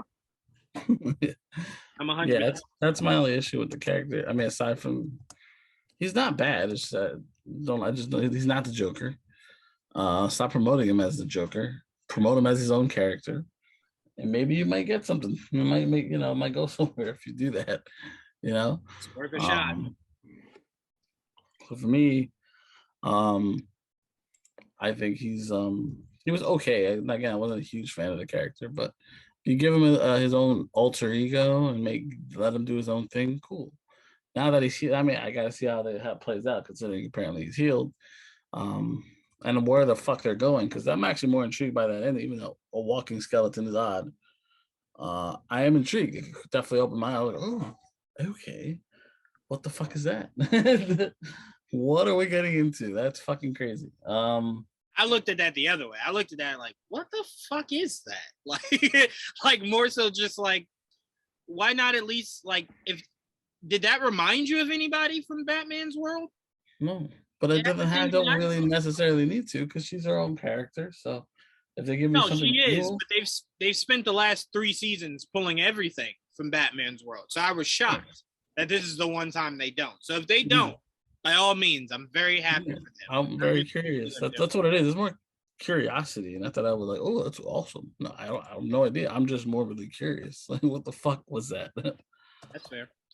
Now I did want to ask you about something that made you very happy. I didn't really take it as much because I don't watch the show, and I will not watch the show just to see this. So I'll ask you literally every single week to update me on how it is. But Legends of Tomorrow gave you a little something, Joel. Sure did. Actually, the finale was pretty good. Which says something about the show.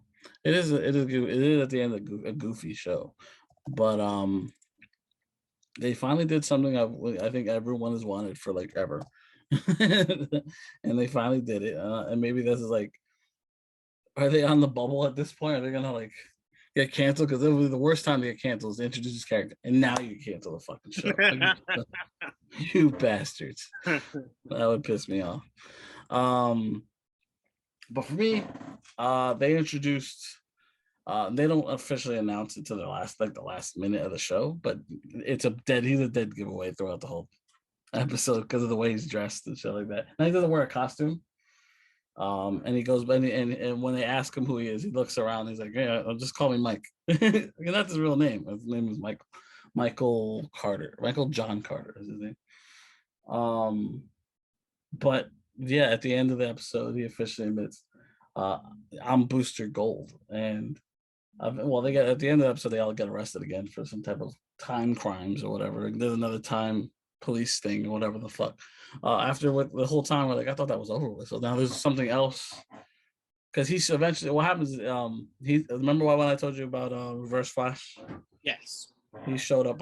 He was in charge of a fixed point. Mm-hmm. Well, the same thing happened with Booster Gold. He was in charge of a fixed point, and so he was sent there to protect that fixed point.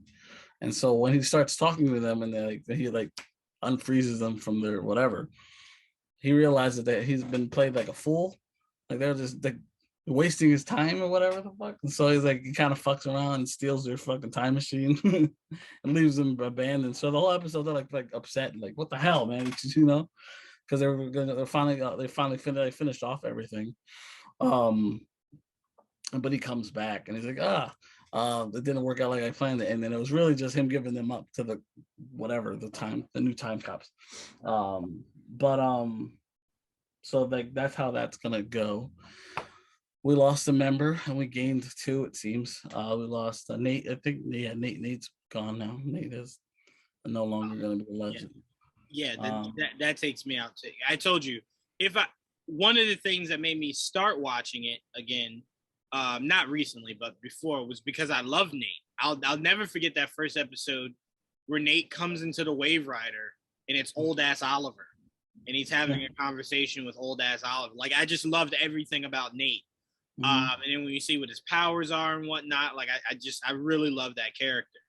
But if he's gone, I'll depend on you a lot for anything Legends for me. So he's left. He officially was gonna move in with Zari inside her fucking thing. Whatever. It's a long story. Oh, but he didn't die. No, he didn't die. He lost his powers though. He lost his powers. But he lost it being a hero. So he left. There was a new character introduced this year named Gwen, who officially created the first time machine. But that character's boyfriend, or I guess guy that he was interested in, the whole point of him creating the time machine was to save that guy's life. So at the end of the day, they do save his life, and he tells him to come and join, like, come with me. And so that's, I guess he officially joins, for now at least. At this point, he got arrested, so it was a terrible choice. But he joins at the end. I don't know if he's going to be mainstay throughout the next season or not, but he joined at the end there. I think that's it. I think everyone else is pretty much the same. Sarah's pregnant. Yes, I know, it's weird. You're like, what the fuck? What do you mean she's pregnant? Did she have a girlfriend this entire time? Yeah, she's married to this girl and everything.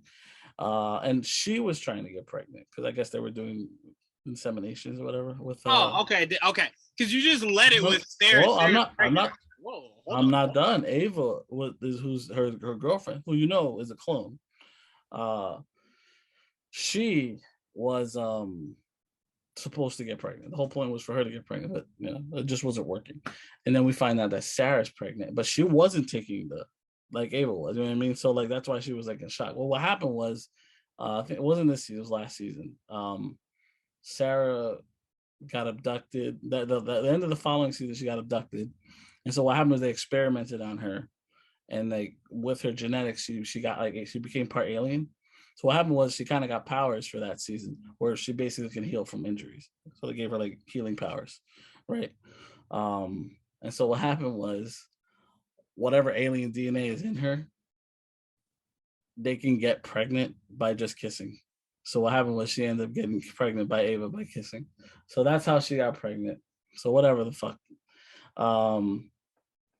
Bro, I'm so sorry to say this because I love you so much. This show will be canceled. That is the craziest shit I've ever heard. It should have been canceled 5 seasons ago, but you can't say it's going to be canceled this season after. The times it should have been canceled in the past. This is not the best. Said she got pregnant from kissing. Yeah. Oh my God. Well, I was just waiting for you to go, nah, I'm just joking. No, that's how they. Well, she's because she's her genetic makeup. It's her alien DNA, but that's another thing. So her power, she lost her powers because the baby took it.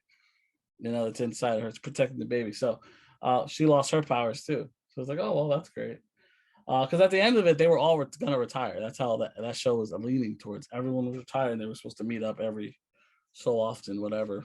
But without getting into all the details, that didn't work out like they planned it. So they ended up having to get back together and doing things. That's why they ran into Booster Gold. So now tell the people who's playing Booster Gold. Oh yeah, that's a big thing because it's not white. So yeah. So yeah, Booster Gold will be played by Donald Faison. If you know him from Scrubs. If you watch Scrubs, he's from Scrubs. And look, yeah, I mean, I imagine that pissed off a lot of people that he got cast as Booster Gold. But I'm fine with it, as long as they pull it off. And they explained why he didn't have a costume. They said because of the way he's being introduced, they didn't want it to. They didn't feel like it was the right time to show him full glory. They wanted to build up his his little journey. You know what I mean? That's fine. So, okay, that works for me too. Yeah. I will say this: speaking of Booster Gold, watching that Knicks Clippers game yesterday, Ben Schwartz was sitting courtside, and I just kept looking at him, and I kept doing this over his face when they showed him. I paused it, and I was just like, he'd be a really fucking interesting Booster Gold for sure. I would really love to see Ben Schwartz as Booster Gold. I would have a lot of fun with that. Ben Schwartz has one character he wants to play. Who's that? Plastic Man. And he won't get it. I'm just telling you, that's who he wants. He would be a great Plastic Man for sure. But I do hope that they stick to their roots and they do go female for that character.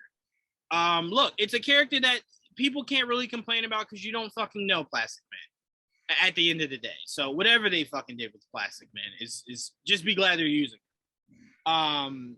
So to me, I hope they stick with their guns and they do keep Plastic Man, Plastic Woman, I guess. That's gonna be really weird. Just saying that, and then Plastic.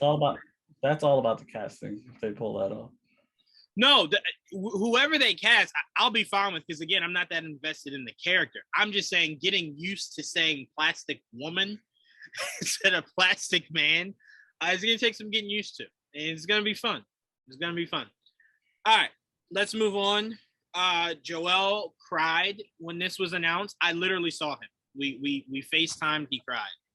Godofwar is being made into a TV series and is at works over at Prime Video. Now, I know people hear that and they go, Prime Video. I know first thing a lot of people were saying is, oh, it's fine. Say it again. It's a new rental place. Right. They can just utilize all the money they utilize for Lord of the Rings series. And I kept saying to myself, Better. depending on how far they're going with this, is it an origin? Who knows? Who knows what they're doing with this? I will say this with full confidence. I still, and until I watch the show, I won't have the answer. I still don't know why Lord of the Rings fucking cost that much. I still have no fucking idea. No way that needed to cost that fucking much. So I'm like, God of War, the struggle they're going to have is he was fighting a lot of gods that were very, very, very fucking large. Like he was fighting statues at some points.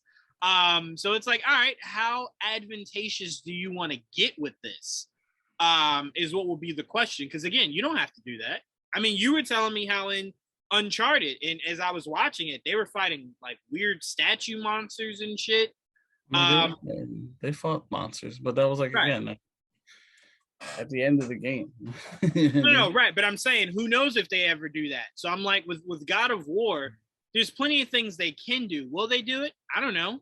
That's a big part of the game. You gotta have monsters in this fucking game. I mean, monsters for sure. I was just speaking about those large ass statues. Yeah, there's a lot of large everything in that. Yeah. Not just statues, monsters. This is everything. There's a lot of big characters. So it'll be interesting because, like I said, when you watch The Witcher, they're very very cautious about spending on major VFX. Like we've not yet seen. Like literally, The Witcher 3, Joel, starts with us fighting this big ass dragon. You know what I'm saying? Yeah. We haven't really seen anything even remotely close to that, and they've been staying away from it. We did see a dragon in the first season. No, we did see a dragon, 100%. We did. But essentially, all the things we know The Witcher 3 to be, they for the most part stayed away from it so far. And I don't mean that in a negative way, because the show's still really fucking good. I'm just saying, if God of War isn't as big stage as people know it to be, we've seen The Witcher do, again, I'm not comparing the games, but The Witcher isn't doing everything we know it to do in the games, and we still enjoy it. That's not a good comparison, though. I mean, you can get away with doing some of that with a smaller budget. God of War is going to cost you money if you're going to do it right. It really is. If you do it right, then that's very different. But I mean, I don't know. That there's money to be spent. I'll tell you right now. I feel you. I'm just saying for the people who are thinking that, I'm just saying if it's in the works, right? They're figuring out stuff now. We'll have a lot more information by the end of the year. What they spend on God of War will have a lot to do with how this Lord of the Rings show does. That's what I'm saying. It is very possible that they look at that and they go, we just needed something to get us, like something to put us in that conversation. And Lord of the Rings is that, if it's done well. But the likelihood of spending that much fucking money, I just don't want anyone to get their hopes up. So I'll just say this. Amazon has not failed yet. Whether it's their horror that they've been doing, whether it's The Boys. I just finished all of Diabolical. Fucking brilliant. Brilliant. Fucking loved everything about those shorts. They brought in the world of Rick and Morty. They even brought in the voice actor of Morty. Like so much about that was just so much fun. So I'm like, Amazon has been doing great. I have no reason to believe God of War won't equally be great. Because if we know this is a big box office feel, they know that, or they wouldn't have went and acquired it. So I have faith in them. I believe they will do right by it. I don't think they have to go fucking balls deep like they did with Lord of the Rings for this to be good. That's all I'm saying. But how excited were you, Joel, with this announcement? I mean, a lot of us were assuming it would be a movie way before it'd ever be a series. Because of to me, if movie only because I feel like it needs the budget. You know what I mean? Right. But yeah, because again, God of War is to do it justice. You can't sleep. You can't slack on it. You know what I mean? It really is like watching. You ever what's that movie? Attack of the Titans, whatever. Yeah. It's like that. But you know what I mean? Like, but he's fighting these things. one-on-one. It's and like the way that he uses his blades, and because I'm assuming they start in Greece because they're gonna do an origin story as a Spartan warrior, and the whole thing was pretty much giving himself up to Ares to become the god of war, or become the weapon that he was, and then of course killing his family by accident, and then of course, and then that's what it is, like the ashes of his dead family. That's why he's like white. So I'm curious how they're gonna pull it off, because God of War is no joke, bro. I mean, he goes through all that pantheon like more than once.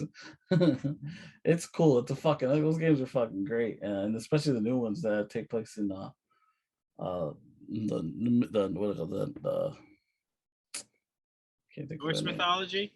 Yes, the Norse mythology, which is awesome as well. So I can't wait for that and the sequel to that game. But yeah, it starts in Greece. He's a Spartan, so they do like I see who they're gonna cast. I'm very excited about like the cast, especially the casting. Who's gonna be Kratos? Who's gonna be Ares? Who's gonna be Zeus? Who's gonna you know what I mean? There's a lot of that. So it's gonna be fun. Yeah, luckily for them, if you nail Kratos, the rest of the time just falls in place. Starts there, right? Yes. I mean, to me, it's good. It's on par with what they're doing now with Halo. Like that costs money, I'm assuming, to do what they're doing. Oh, for sure. But see, so you're feeding into exactly what I was just saying. Halo didn't spend anywhere near the fucking money that we know Lord of the Rings did. How much did Halo spend? Beautiful, huh? How much are they spending on Halo? For Halo, I can look up the budget right now. Look it up. I can look it up right now. I tell you, it wasn't cheap. No, not at all. But fucking Lord of the Rings was almost $1 billion fucking dollars. Well, I think that more than just like CGI. Like,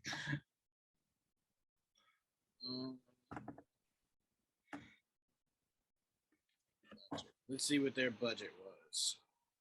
Bro, it was almost $500 million to make that fucking show. No way that shit happens again. Are you fucking serious? All right. That's fucking 465 million. Yeah, Halo was only 200 million. What's half of that? 465 is excessive for something that doesn't have half of what we're expecting God of War to have. we don't know what they're doing either, you know. It's probably a much bigger cast too, in what's it called? Lord of the Rings. You know, a lot of sets. I mean, God of War is gonna be a lot of sets, but it probably won't have as big a cast. I don't know. I just know that they're gonna have to put money into it. I'll tell you that much. Yeah, no, I'm with you. And if they go that route, I'm fine. Because again, that is just season. Holy shit! Look, if there's anyone that can afford it, it's Amazon. That's for goddamn sure. But I was just reading that brief article. They were just like, bro, you did that for one season. The fuck do you do for season 2? That's supposed to be bigger. Like, do you go a Billy? So I'm just saying 200 million is for these series now that are being treated like movies. It's that's very reasonable. And I think God of War should be around that 250. Doesn't need to be any higher. Because again, a lot of that is what you just said Lord of the Rings is going to be, VFX. A lot of that is visuals of the gods and the monsters and the fire on his blades and whatnot. So yeah. The rest is just, makeup. Not that hard. And then, like you said, the locations. People usually shoot everything in Atlanta and make it look like fucking Spain. So I doubt it'll be. I doubt it'll be in country. They're gonna go right over to Atlanta and go, "Hey, we need cheap. Make this into Greece." They're not gonna shoot it in Atlanta. I'm just saying, they went to Atlanta and made that shit look like Wakanda, and it was pretty good. All right. Next up, I have no idea about this, so this is all on you. DMZ, Rosario Dawson's new HBO Max series, dropped its first official trailer today. Maybe because I was watching it while I was cooking, it was just one of those things where it's like, I'm going to watch it, but it did literally nothing for me because I didn't know what the fuck I was looking at. Like Yeah, she was looking for her son, and that was really the concept I got from that. Yeah, I'm gonna watch it too. I have I aside from I didn't watch trailer yet, so like I Oh shit! posted. Okay. Yeah, I didn't care to. Like I'll watch it eventually. Right. But I you know, watched it because when I was posting it, I was just like, all right, it was running, and I'm like, it's always good to see Rosario Dawson's face. So I just let it run, and by the time I finished, I finished and I looked over. I was just like, I don't think I understand anything I just saw. But it's okay. I'm gonna watch it. So Dematerialized zone. I know it's about a dematerialized zone. That's all I know about. So what I got from it was it's essentially what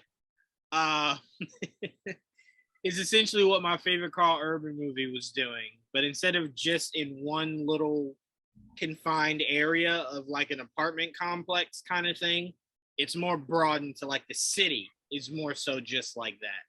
Yeah, broken into different parts. Right. So I'm like, okay, names and shit. So I'm like, I'm curious. I just don't know. I don't know enough about it to get excited. So I'll watch it because I know it's a good. I heard it's a good book, and they have good actors in it. So I'm like, cool. It's a start.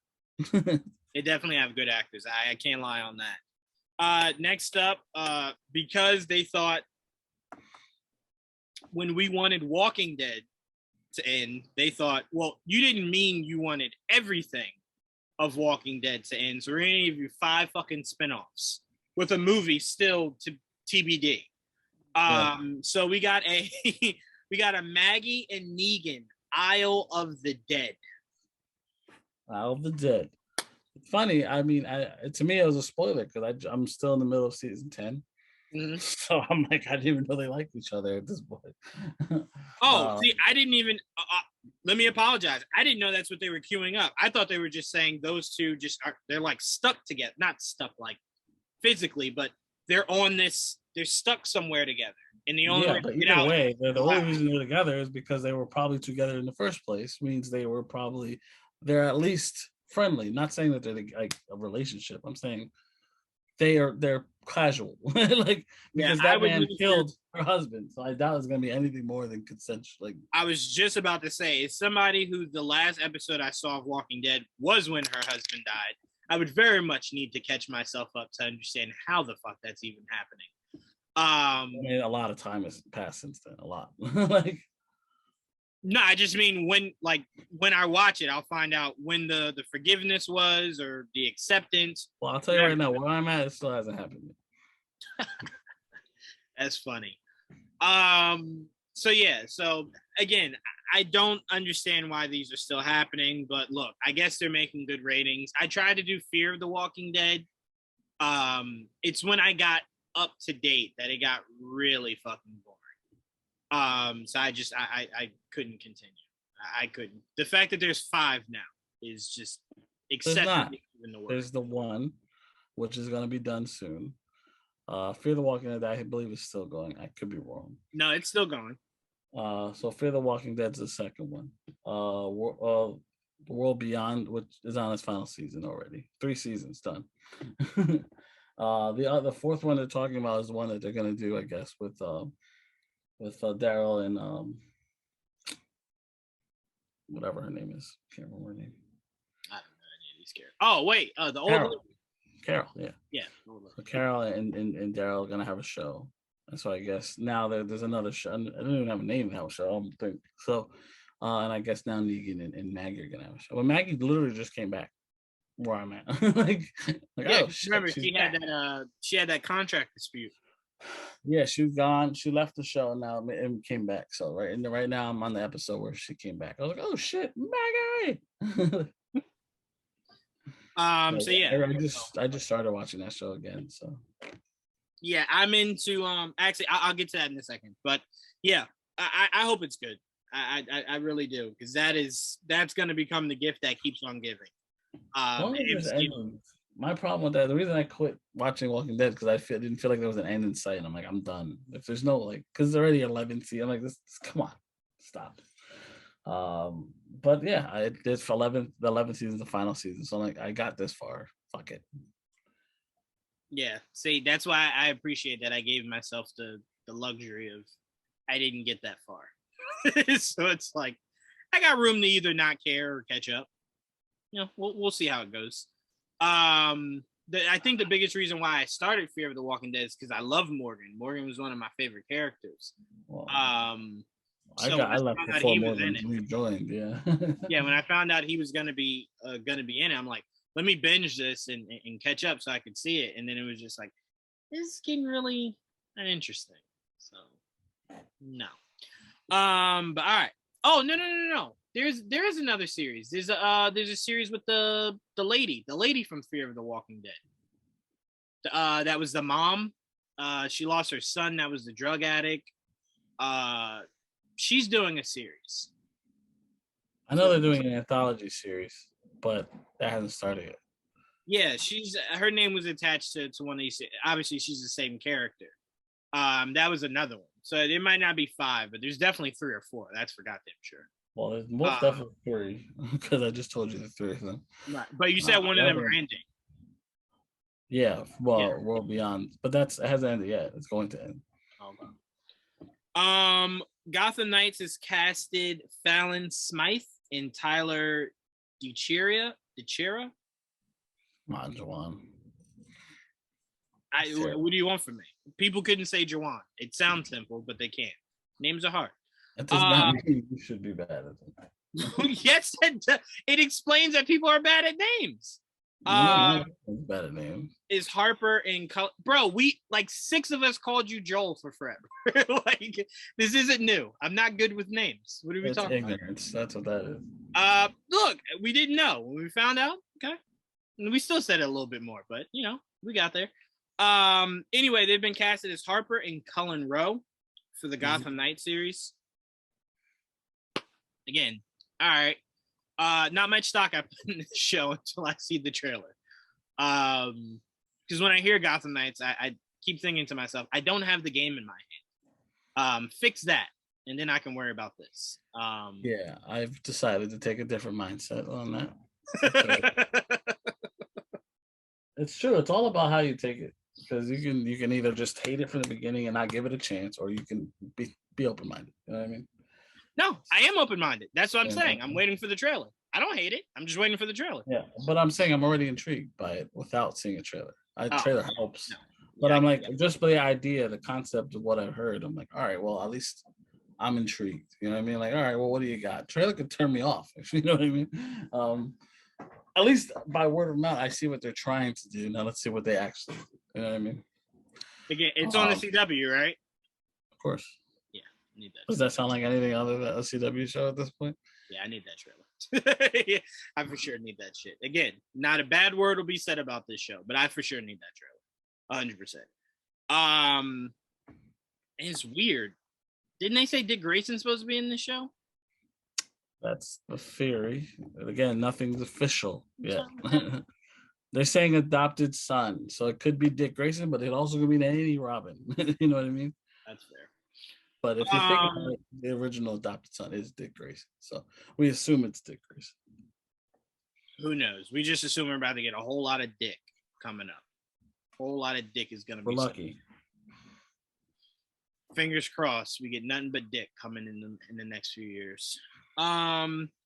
This bothered me a little bit. Zoe Kravitz says that she lost out on the Dark Knight Rises role because of her skin color. Being told at the time that I wasn't able to read because of the color of my skin, and the word urban being thrown around like that was what was really hard about that moment. Zoe, as someone who has had the word urban be used about them a lot, it does fucking suck, because I don't think there's anything urban about me at all. Right. That means they didn't even let you talk. That's what they said. Right, and that's essentially all it meant. Was like, I mean, Joel, you've hung out with me. I don't even dress what you would assume urban would look like. So it's like, I don't even understand what about me. They just saw black and it was like, oh shit, drug dealer. No. No, not a rapper. No. Basketball player. No. Alcoholic. No. None of those things. Whatever you want to throw at me, none of those things. So that does break my heart a lot, but that's how powerful God is. Sorry, I'm not here to preach to anyone, but God just said, you know what? Don't worry. No one cares about that movie anyway. Not Why only you gotta be a still dick? do That's what I Catwoman. mean. Don't be a dick. Don't trash the movie because of stupid shit like that. I'm just saying, no one talks about that Catwoman. They'll talk about this one though. So history rewrote itself. It's all right. Don't be talking shit about shit like that. Look, was it wrong? Again, this is old news. It's not fucking new. Again, it came back out. People forget like the next day. Juwaan especially.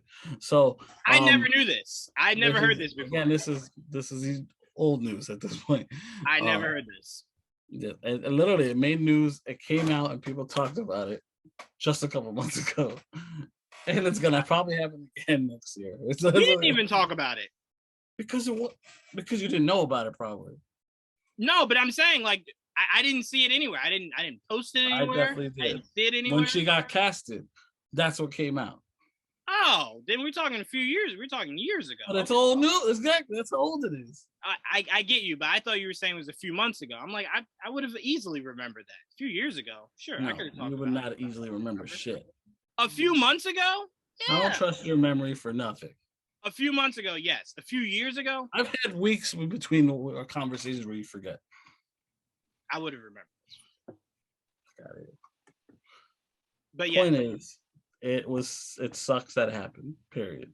No, I mean, I don't understand how that's obviously like the fact that they use the word urban is disrespectful in the first place. So like I just don't understand how you can get away with shit like that. But I don't know anyone different times I would use urban for. It's just a really it's not even directed to a specific race. It's used that way, but it's just the weirdest fucking word to use for someone. It's just real urban. What? Like, yeah, I mean, what was her name? Anne Hathaway. Anne Hathaway. So she was suburban. Right. So. That's all that means. Yeah. Anyway, Matt Reeves says Gotham PD show has evolved into an Arkham story. It's like a horror movie or a haunted house that is Arkham. The idea, again, the way that Gotham is a character in the movie, I really want Arkham to exist as a character. Well, that's because you appreciate the mythos of Batman. I love that. Did I need that cop show? No. Am I sad that they're not still doing it? No. Because you could just blend these two. It writes itself. They don't have to be exclusive from each other. So I'm like, I didn't take that as, oh, one's replacing the other. I took that as they had one solid idea, and instead of making that a show and then making this a show, put them together, make it one big show. So I have no problem with that. I still hope that Gordon is in it, especially because this Gordon, I believe, has not seen what Gotham truly has to offer coming up. So I'd be very interested to see when he sees a Scarecrow or he sees the Joker or he sees, Mr. Freeze, more of these more so eccentric villains. And he's like, what the fuck did I sign up for? So I'm very excited. And that probably means it's modern day, not year one or anything like that. So I'd be interested to see what they do with the position of commissioner because the movie never touched on that. So be very interested to see if the shows touch on that at all. What are your thoughts? I'm interested. I mean, they could say anything at this point. I'd be interested. Cop wise, I mean, it's sad that part is on hold at least for now, and that's fine. Whatever. I don't need it right away anyway. I was more intrigued anyway with the idea of Arkham working at Arkham Asylum as a haunted, whatever the fuck he was talking about. 100% down with that. Whatever that is, I'm down for because I trust his vision already. I would again just like what you're gonna do with Penguin. It has to be more than that. It has to be more than surface level. You gotta expand the world. Like even with Peacemaker, like you got to do more than just give me what's there. You got to expand, and I think they did a great job in that. And I think this show will do just that. And whatever, I don't think necessarily it means that it's year one or whatever the fuck it is. But I don't care either way. Whatever they want to do, whatever the story asks for, I'm down for it. I just we didn't get a lot of Arkham Asylum in this movie, so it's cool that we're gonna get to spend more time there. we did get more of the police in this movie. And we know Gordon's a good guy. I mean, like we didn't need it, but I'm definitely more intrigued by an Arkham series. Right.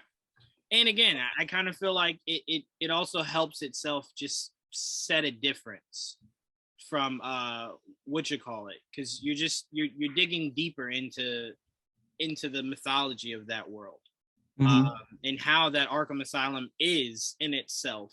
That was one of the things that bothered me about about Gotham, is when you brought in Strange and you just focus on Arkham Asylum more. Like Strange was doing weird shit like outside of Arkham Asylum. It's just like, put him in the asylum. That's we do get Strange, but now that you bring him up, Hugo Strange is a good character to introduce if you're gonna do Arkham Asylum. Right. I mean, that was one of Hugo Strange actually was my first ever fan casting I did. I fan casted Bryan Cranston for Hugo Strange. And then I think later on I was like, Denzel also for Hugo Strange would be for a big feel Batman movie. That's what I liked about it, was how weird it would be. And just how he could dig into the mind of that character. I don't think he'd ever necessarily do it, but it'd be an interesting feel. But yeah, Bryan Cranston was my first ever fan cast I had ever. So yeah, that's a character I definitely want to see. But yeah, digging into Arkham Asylum I think is great. That could be the first time we see a lot of these characters we're about to see coming up in these next few movies. So for me, take your toys. You got this big ass toy chest. I don't want to hear you're bored. I don't want to hear you gotta, it's hard to think of ideas. There's a lot of toys in this toy chest, so go have fun. So whatever he wants to do. Fede Alvarez to direct a brand new Alien film for 20th Century Studios. The film will reportedly be unconnected to previous films in the franchise. Good, because that franchise should have died after Prometheus. I'm very excited for this. I am an Alien fan. Again, I think what you did with Prometheus is just all worldly. So I'm very interested to see where he goes with this and how it just drastically differs. Because you kind of feel like it's one of those concepts like, all right, it's aliens, how many different ways can you do this? But there's a lot, you know what I'm saying? All the Predator movies aren't the same, so I'm just interested to see what his take is. You interested in another Aliens movie? I will always take an Alien movie. I'm down. But I prefer to hear the story, what they're going to do with it, but I'm always down for one of those, what are they called? Oh God, I forgot their names. Xenomorphs, right? Yeah, I'm always down to get some more Xenomorphs, especially if you use them in a creative way. Right. I'm down. Just give me something different and cool, and I'll be fine seeing the Xenomorphs come back. I watch these movies for pure entertainment. I know a lot of people shitted on me when I said I loved the last Predator that came out a few years ago. I really did love that movie. I thought it was very ambitious. It decided, you know what? Everyone's taking it so seriously. They're doing it very grounded. Let's have some fun with this. Let's have that you can live inside of these fucking armors. So I love that. I would have loved to have seen more from it. I know I'm one of the rare few that did truly enjoy that movie, but I watch these Alien and Predator movies purely for entertainment, and that was very entertaining. So again, Alien Resurrections was something else entirely, but I am interested to see what another Vision does, because that was just like, how did you do Prometheus and then do that? Like, I don't understand. What the fuck? Like, they went really weird, like really deeply weird for no reason. I think what made it worse that it was boring. on top of that, Joel, they tried to recreate Ripley, and it was just like, all right, well, now it's obvious, right? Like, it'd be like if they did the new Star Wars and Finn had a Chewbacca, and it was just, all right, clearly, come on. Like, already pretty close, right? Yeah. So yeah, don't do that.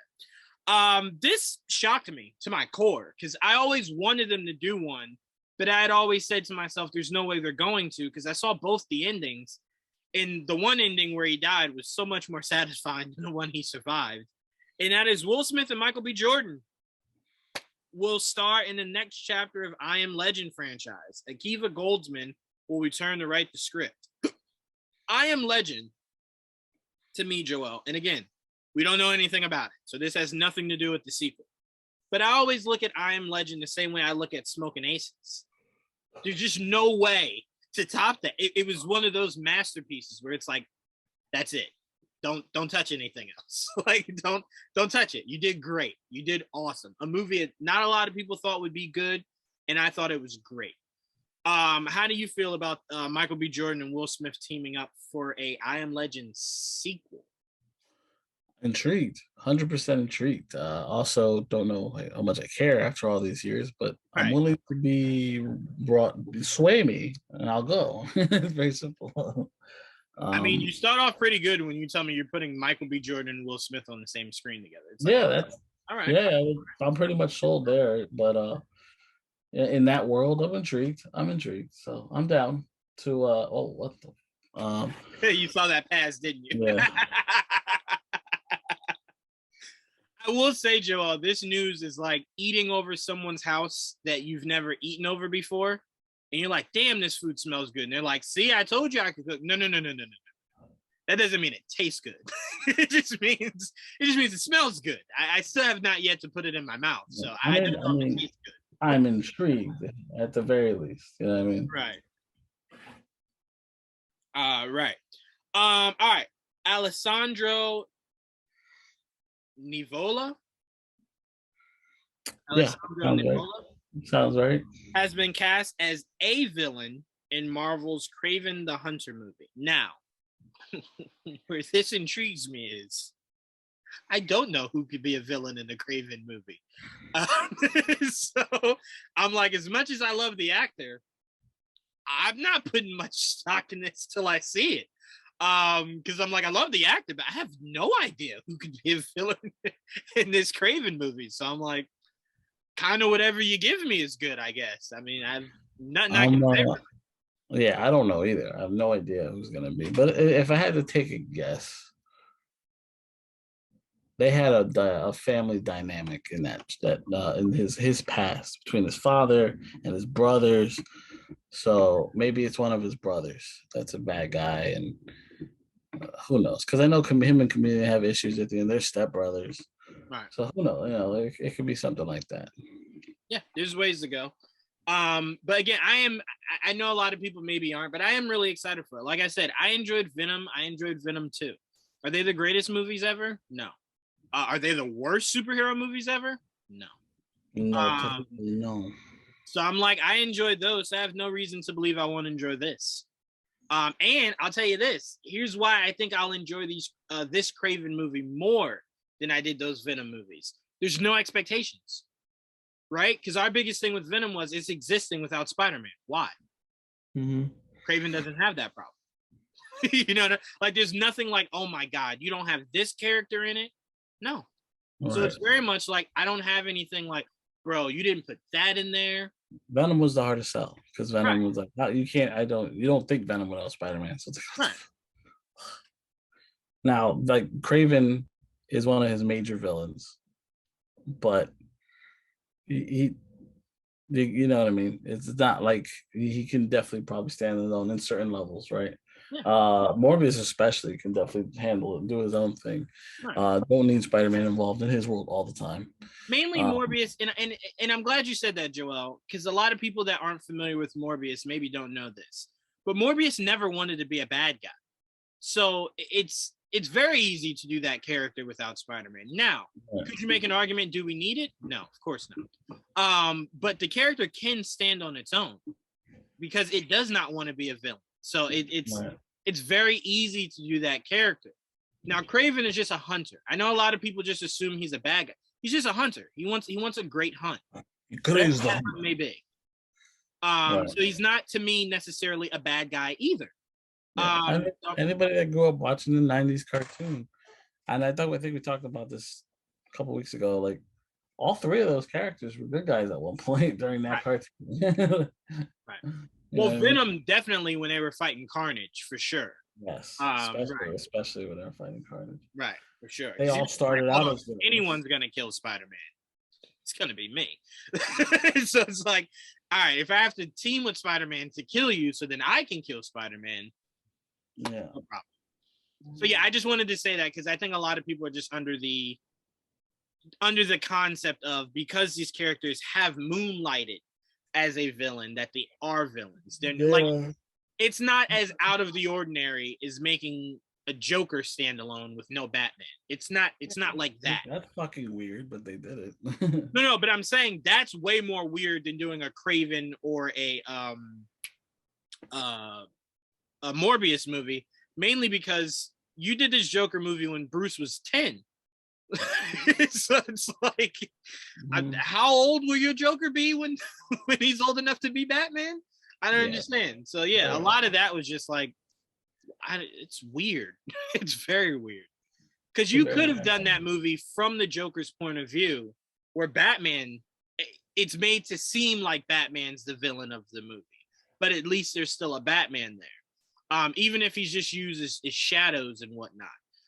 So I'm like, there's a way you could have done it where it made more sense, but that to me is way more glaring than telling me Morbius and Craven have a movie. And the fact that you're doubling down on it by giving us a sequel. That's just like, oh, you're gonna lay in this bed, huh? So to me, Craven movie, not so weird. I'm definitely intrigued.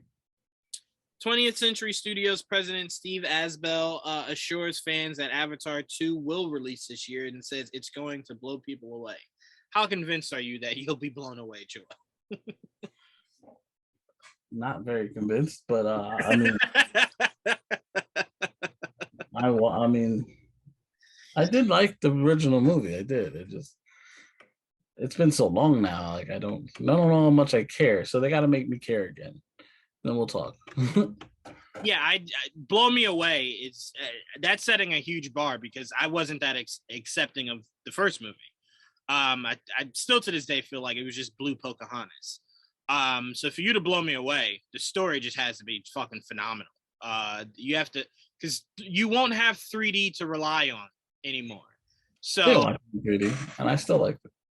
Well, the phenom of that was it probably almost single-handedly derailed movies by bringing 3D back and almost making everything 3D.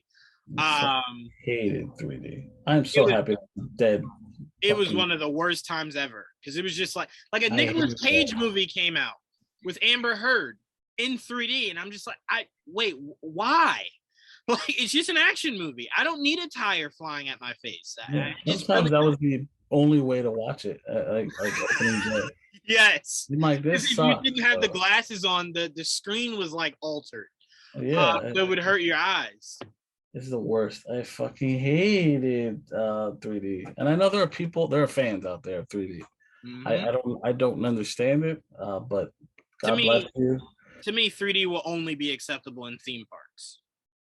When you add the 4D part to it, then I'm interested.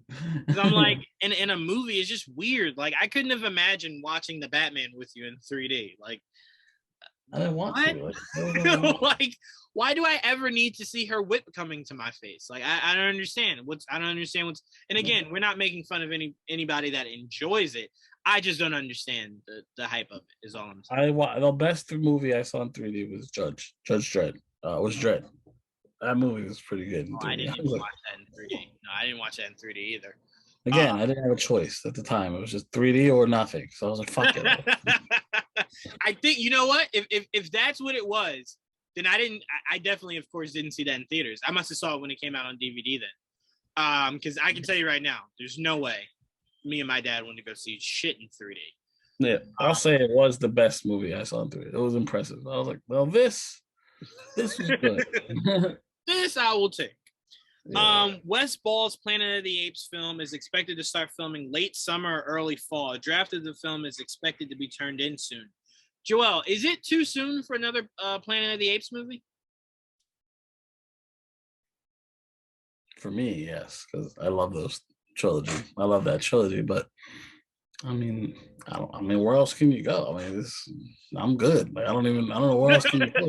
Joel's like, it's a monkey that walks around and talks. I get it. I'm good. I don't need anymore. I'm good. I get it. I got the prequels, and unless you're gonna go Off-world. If you're gonna reboot it again, with do something like that, I guess I'll be more interested because basically what we got was the like prequel of the original Planet of the Apes with Matt Reeves in them. Right. The first three. But I don't know what he's gonna do. I need to see what the plan is. I'll be intrigued, at the very least, because it's Planet of the Apes, but we'll see. There was just really quickly, Joel, so you know, Mitchell Robinson won't be back. Illness. I was wondering, where the fuck did he go? He won't be back. I will say there was a large gap. There was a large gap between what's his name? Mark Wahlberg in the Matt Reeves trilogy. Well, all of those movies weren't his, the last two, but the trilogy. Mm-hmm. So I'm like, I just think because people still consider that like an all-time classic. So I'm like, it's still so fresh in people's heads. So I'm like, to put this out, and again, it's not so soon. The movies did come out a while ago.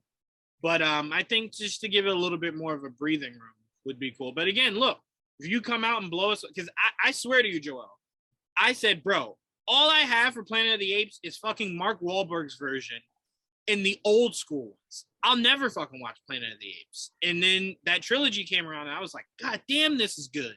This is really good. So I'm like, who knows? Maybe Wes comes out with something that, again, like Avatar apparently, will blow us away. So who knows? Speaking of 20th Century Studios, their president provides an update on the Free Guy sequel. We're awaiting a script that is days away. It's a fantastic story. Now, as someone that just watched Free Guy yesterday, really? Yes, I am very much looking forward to a sequel. It was great in every way. That when Ryan Reynolds is doing that, he is really in his bag. That is like his bag. Where he can just it's just let him be him, right?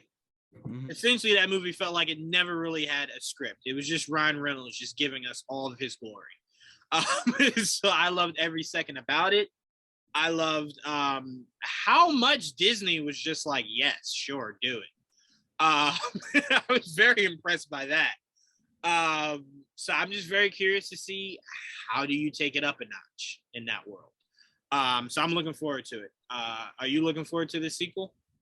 Yeah, I love that first movie. I want to say pleasantly surprised, but the trailers looked really good to me. So I was definitely surprised it was actually better than the trailers were, honestly. And I thought it looked good in the trailers. So I'm happy that it will return, and I look forward to seeing how creative they get with this next one. Absolutely. I'm only saying this so I can trash it. The After Party is renewed for a season 2 at Apple. I don't fucking know how. I watch every last one of those episodes. Joel, holy shit, man. I emailed Apple and asked if I can get my money back. They're like, sir, but you didn't buy it. Mm-hmm. I know, but give me 6 months free subscription or something like that. You should make. I do want to see it because I like the cast, but again, what do I always tell you? I want you to watch it for yourself and tell me if you liked it. But goddamn, could I just not wrap my head around the acting? Which just like, and you had really great comedic actors, which is what also blew my mind. I'm like, just let them be them. You're being like really over the top. Like it was bordering drama, and I'm just like, that is just not the way to go with these comedic actors. So I'm curious whenever you get to it, what your thoughts are on it, because Tiffany Haddish was a no bueno for me. All right, now we can get into what we've watched before we get out of here. I finished all of Valhalla. I haven't started Valhalla yet. I have so much shit on my bucket. Good, Joel. Oh my! I thought AJ was exaggerating, so I watched it. It's just like, I mean, he's still exaggerating a bit, but it is really fucking good. Like, it's so good. I have no doubt. I'm just been so lazy. Not lazy. I have so much I'm watching. I forget it. It's on the list. Look, I'll be honest with you. It's so good. I started a whole nother Viking show. I started The Last Kingdom. See, I couldn't watch I couldn't watch Last Kingdom at the same time as I watching Vikings because it felt like they were fighting each other, and I can't. So I'm just gonna finish Vikings, and then I'll get to. And then they announced they're doing a sequel to Vikings. I'm like, well, then I can't ever start Last Kingdom. I'm on season 2 of it, and I was like, damn, there's only 4 seasons. It's gonna suck when I get caught up. And then like today, Netflix like sent me like a notification like season 5 of The Last Kingdom airs this Wednesday, and I'm just like, yes, like they're making a yes. movie. They're making a movie. I'll say this: I love The Last. Again, I have not fully caught up. It could get worse, but from where I'm at right now, I'm loving everything about it. I really am. So I'm very happy with this show. I'm actually gonna go back to it and put the Knicks on in the background because it's best if I do that. I'm gonna watch more of The Last Kingdom because I thoroughly enjoy that show so much. So I do hope one day when you are all caught up and you do start Vikings or start Valhalla, you do give The Last Kingdom just a chance because it does feel different. It's not so like Vikings is more so about like, hey, I want land. Let's go kill and get land. This isn't necessarily that. This follows one specific character. Is again, I'm only on season 2, but it follows one guy, and his mindset is never just like we're just gonna go raid. Let's just go fucking raid. Fuck it. What's England doing right now? Let's go. Yeah, that's my thing because I know last night was that time period. So it starts where I kind of was in Vikings at the time, where I was like, well, I'm past that at that point. I'm like, it's too. Because I think if it's using the same names, so I was getting confused. I was like, you know what? I'm just gonna finish Vikings, and then I'll start The Last King. You're right. I just never went back to it, but I will. All right.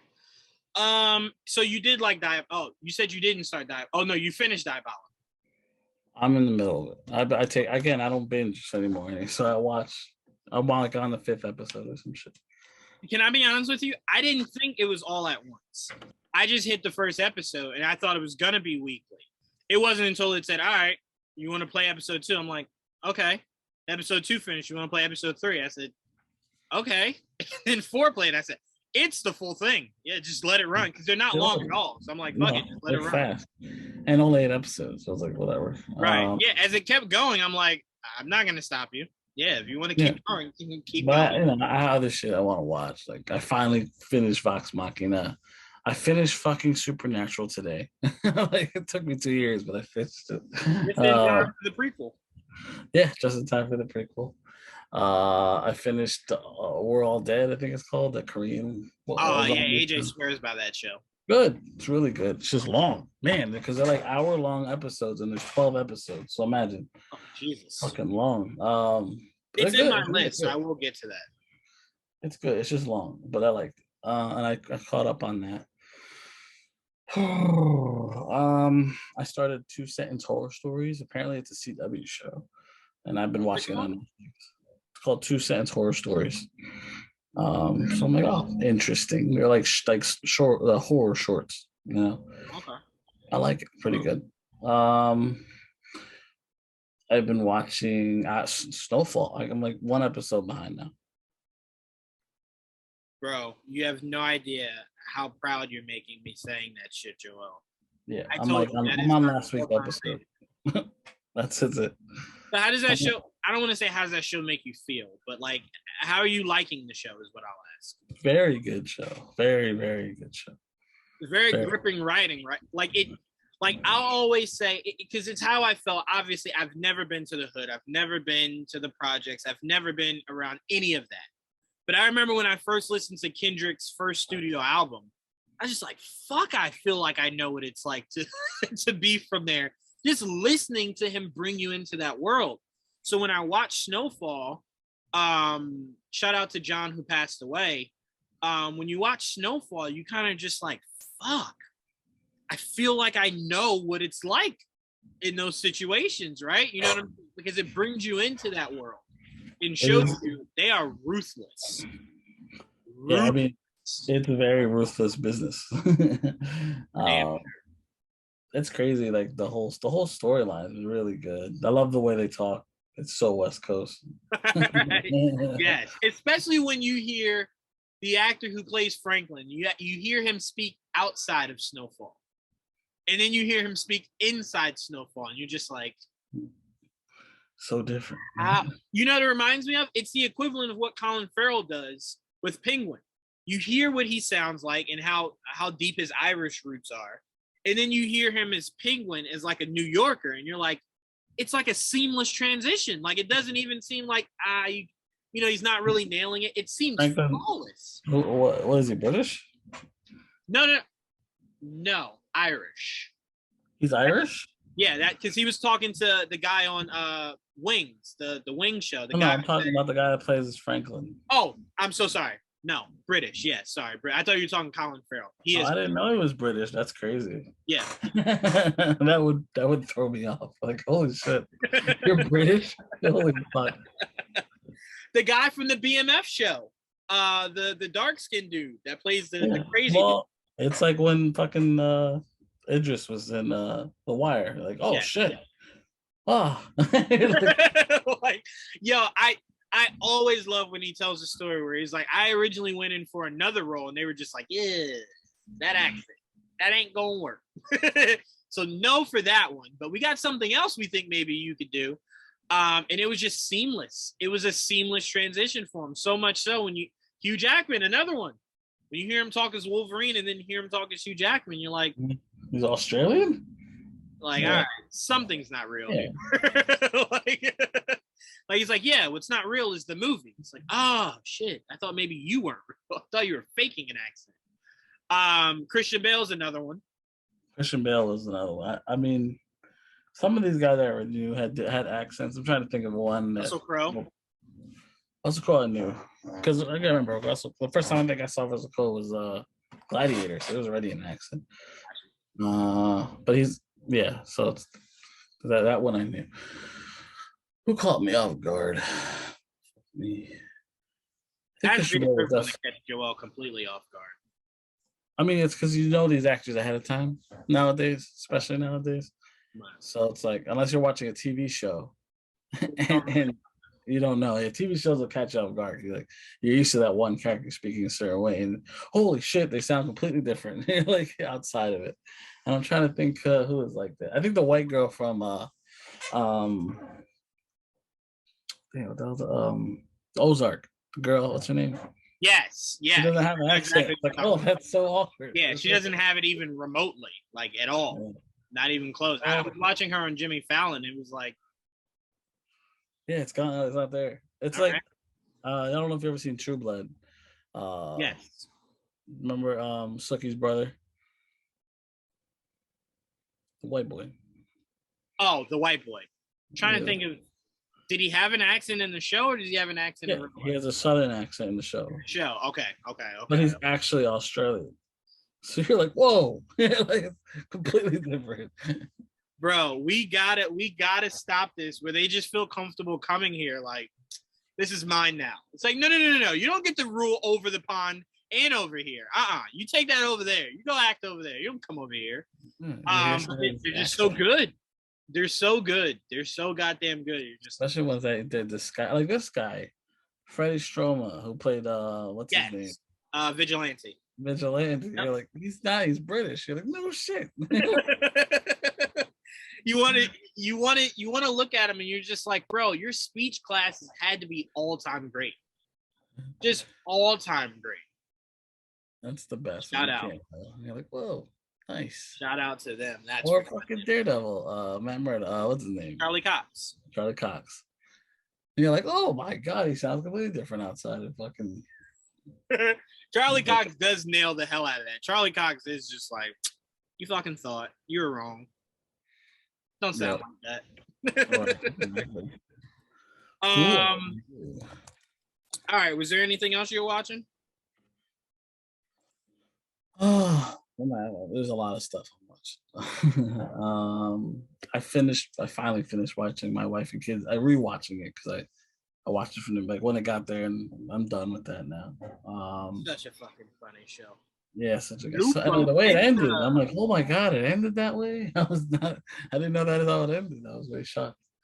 By the way, shout out to, because I know a lot of shows have done it, but that and Fresh Prince has had the greatest transition of dark skin to light skin in television history. And it was just seamless. Like Claire was dark skinned when they started. And then they came back for the new season and she was light skinned. And it was just kind of like, no, okay.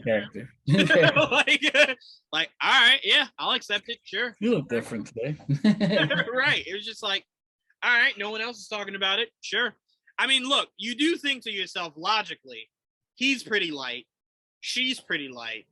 Light baby. Came out darker than the rest of the kids. Yeah, like, well, something's off. Yeah. He had to fix that. So that was just like, well, it's gonna happen at some point. They're gonna fix that. So it was like, okay, all right, cool. Yeah, exactly. But no, My Wife and Kids is good. What else? Oladipo came back tonight. I see that. Good for him. Fucking Miami. That's what they needed. I don't hope for Miami's success. Trust me. I am very happy for him because he has too much talent for his career to be one of those we look back at and it's like he's just injured all the time. For real. So that's the only reason why I'm excited is because it's just like, damn, man, you don't ever want to see that. Damn. So LeBron dropped 60 and then said, I'm not fucking playing the Spurs. They lost 2 by 7. That's hilarious. Now LeBron said, I dropped 62 to beat Golden State Saturday. You think I'm playing the Spurs? You got me all the way fucked up. It took all of what he had inside of himself. He had to use all of his powers to beat the Warriors and said, no, I'm not playing a back-to-back. I need a break. That won't happen. What else am I watching? I'm still watching I haven't seen Yellowstone in a while because I've been trying to catch up on everything. I still haven't watched. By the way, let me apologize to you and my dad. You're absolutely right. He did say, I just watched his new interview where he was updating the new shows. By the way, he gave Sylvester Stallone a show. He gave Nicole Kidman her own show. Jesus. He's given a lot of people shows that is going to be on Paramount. And these shows look really freaking good, man. I'm going to send you the link. But he did say 1883, he approached it as just a one-off.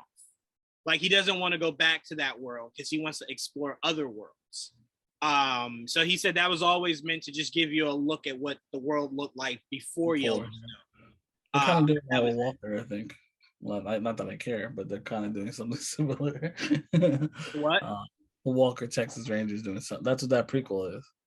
It's kind of like it's a prequel. Yeah, it's a prequel. Yo, God bless him, because I tell you what, I don't know if I'd ever be brave enough to take that role. Ever. In any fathom would I ever take that role. Ever. It's popular, though. Apparently, the fact that it's getting a prequel tells you that it's popular. But time out. Why, though? I don't know. People fucking love that guy. That's why. Well, yeah, you put anyone else there, it doesn't do that. He is just really fucking, especially on that network. He's really fucking popular. Yeah. So I'm like, I used to watch the Chuck Norris ones, but you know, this is obviously more of a drama. Right. I definitely stopped watching the Chuck Norris one when I realized like the only black person was his partner. Like there's really like no black, and he was nowhere near as cool as Chuck Norris. Like, like I would watch that show and go, damn, Chuck Norris is cool. We know that, but I'm like, can you make him a little bit cooler? Like, god damn, like he just seems like the black friend. Like, make him cooler. That's exactly what he was. Exactly was the black friend. But I'm sorry, I cut you off. What else were you watching? I'm watching Mad Men. I'm still watching Mad Men. I love that show. It's crazy how much I like that show. I didn't think I'd like it as much as I do.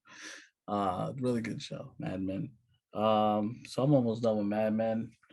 I have not. I've been watching on HBO Max, right? The Righteous Gemstone. I just finished that actually. That's over. That's funny. That show's funny. I'm gonna get to that at some point. That's on my list for sure. That's coming back for a third season. That and the show that John Hader does. Oh my god, that show's good. Barry. Yeah, that's so on. My grandfather swore by that show, so I'm like that. Barry's awesome. Yeah, I love that show. I didn't think I would like it. I remember seeing it because when I was living in my other place, I saw the first episode for free. Mm-hmm. And I'm like, I don't know. It's okay. I didn't hate it or love it. But then I gave it because I heard it was good. I'm like, fine, I'll give it another episode or two. And it caught me. And bro, man, that show is really good. By the way, because I know people are gonna correct me, it's Bill Hader, not John Hader. I said John. Right, it's Bill Hader. My bad. Even I didn't even think about it. Bill Hader. Winning Time. I want to check out. I haven't seen it yet, but Winning Time. That's on HBO Max. I'm gonna check that out. Have you ever seen Mayor of Easttown? Yes, good show. Like it? Okay. Yeah. I wasn't sure because someone. It's funny. I told my aunt. I said I live for this. Someone was like, they were watching Grey's Anatomy and they're almost caught up, and they're like, I have nothing else to watch now. And I said, all right, I'll be right back. Bro, when I tell you I sent them a Bible's worth of Netflix, Hulu, HBO Max, and Amazon stuff to watch, she just was like, holy shit. She's like, some of this I've seen. I've seen Titans. I've seen Doom Patrol. I've seen some of the Netflix stuff that I sent her, like You and Clickbait. And she was like, all right, well, what do I start with? I said, start with Mayor of Easttown, because she loves the whodunit shit. Start with Mayor of Easttown. Once you like that, I'll tell you what to go to next. But and most of my shit was superhero stuff. So I said, you're going to get that from me. Sorry. If you haven't seen it, watch it. It's great television. I don't know what to tell you. But I enjoyed that. I love that because I usually recommend stuff and people don't watch it, and then they watch it on their own. I'm like, damn, this was good. Glad I watched it. I fucking told you that 3 years ago. Fucking asshole. Happens. You're like, oh, because it took me like that for a while. Ozark. Because it took me a while to actually sit there. I'm like, I don't know. Those trailers looks boring. Right. And you actually watch the show and I'm like, it's fucking amazing. But you don't know unless you watch the show. That show kind of exceeds any kind of expectations, right? Because you go into it and you're like, all right, it's a Jason Bateman comedy, but drama, right? And it's like, okay, what are they going to do with it? You get into that first episode and you're just like, bro, I barely could breathe. Like, it's so intense. Yeah. Like, oh my God. Like, we are hyped for April to come. So it gives us the finale of it. That's one of those shows where you're like, I can't stop watching it. Give me more. So, yeah, I'm with you on that. But I always say when I recommend something, because this is what a lot of people don't understand when you recommend, right? So, like, I wouldn't come to you, Joel, and find the most hood rapper ever and go, Joel, listen to this, right? Because I know your style of music. You just have to know the person you're suggesting things to and know their taste. Yeah, exactly. You can't just say, watch this, and like, yeah, if you know the person, you know exactly what to recommend. If you don't, right. And the worst thing to do is here's why you got to know the person. Because if I go, yo, Joel, watch this, and you watch it and you hate it, you know what you'll never do? Come to me for a recommendation again. Yeah. Like, Juwaan, the last one you told me to watch is really fucking bad. Like, bad. So you can't just like, here, watch it. It's not that simple. It's never that simple. Right. I agree.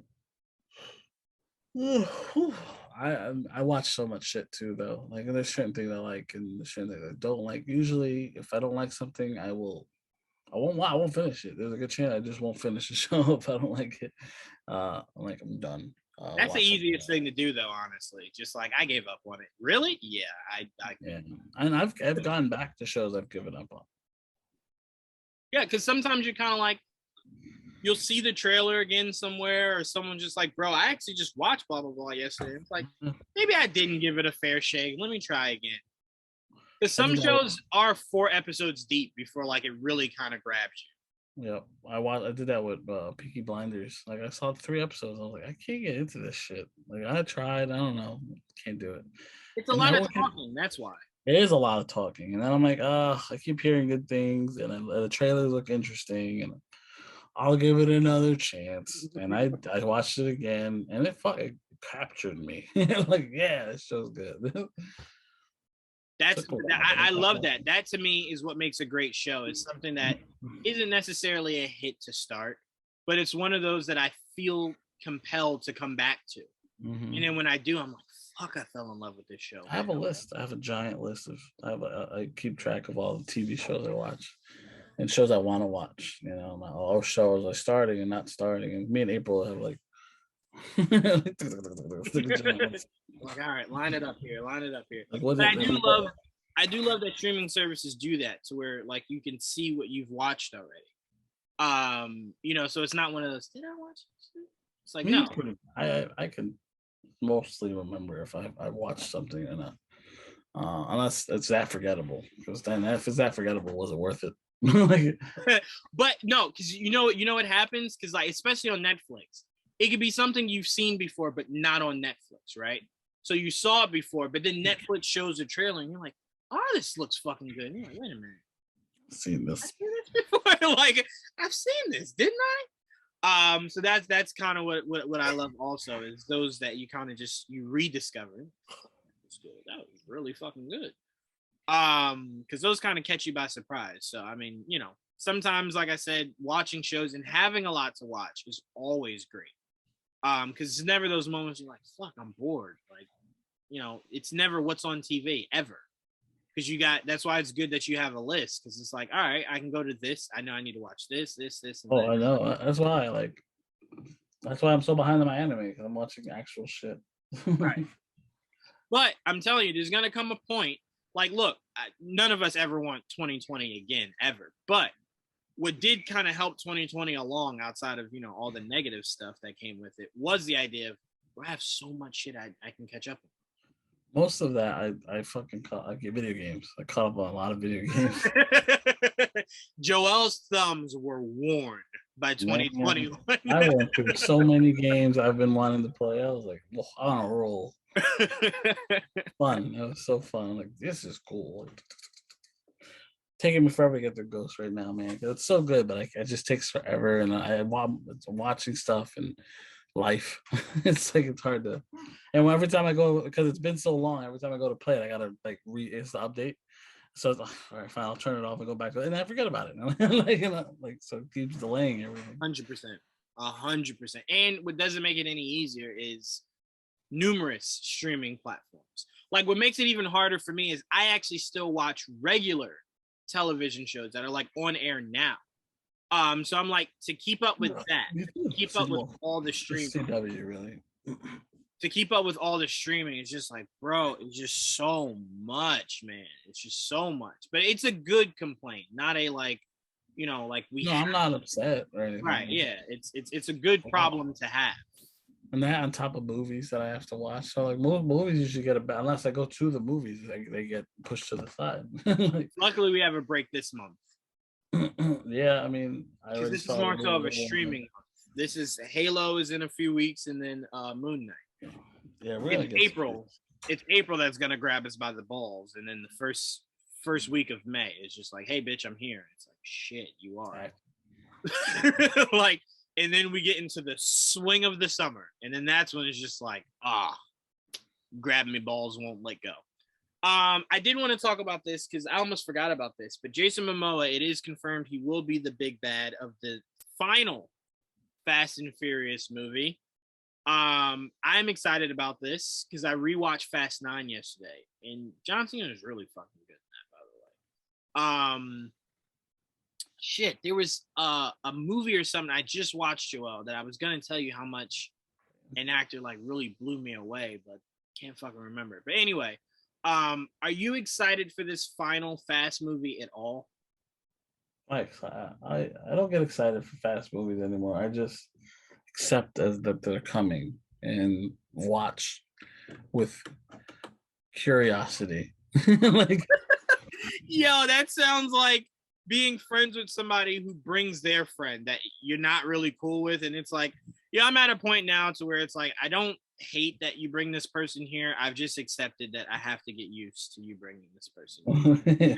Like, I don't look forward to it at all, but it is what it is. Yeah, it's not like I don't love them movies, and like it's like people that love, and I don't. If you love it, cool. I just don't talk shit about other movies. That's all I'm saying.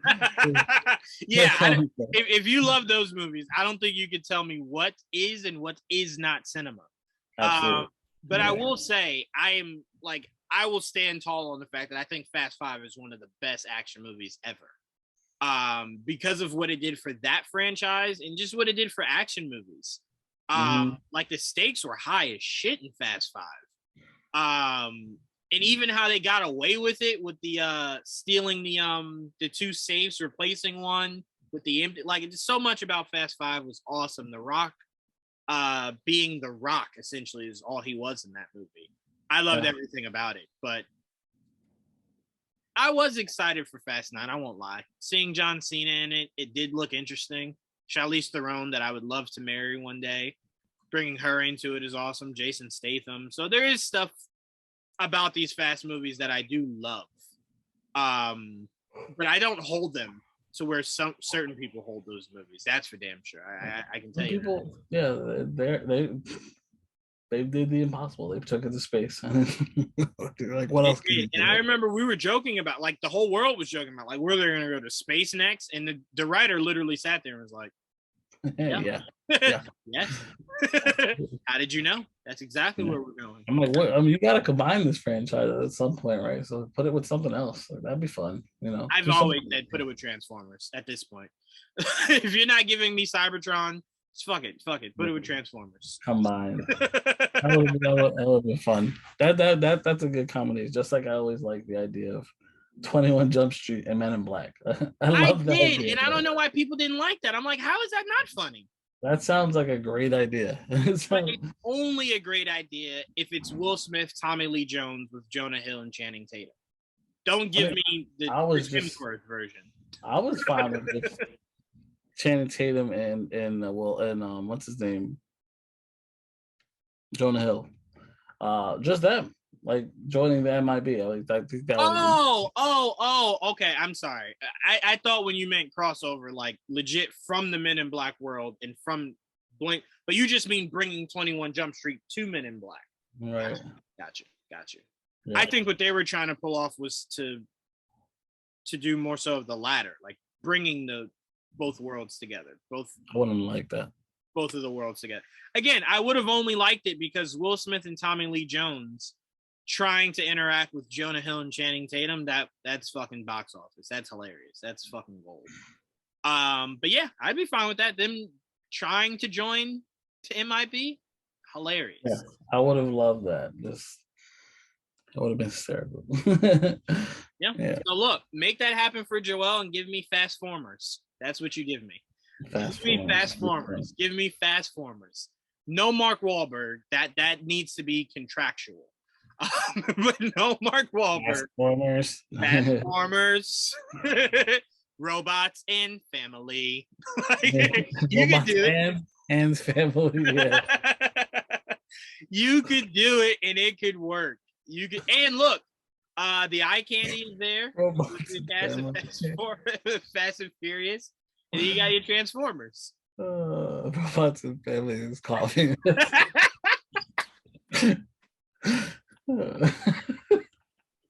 Yo, Joel, did we not just make $1 trillion franchise with FastFormers, bro? Dude, that would be funny. Robots and family.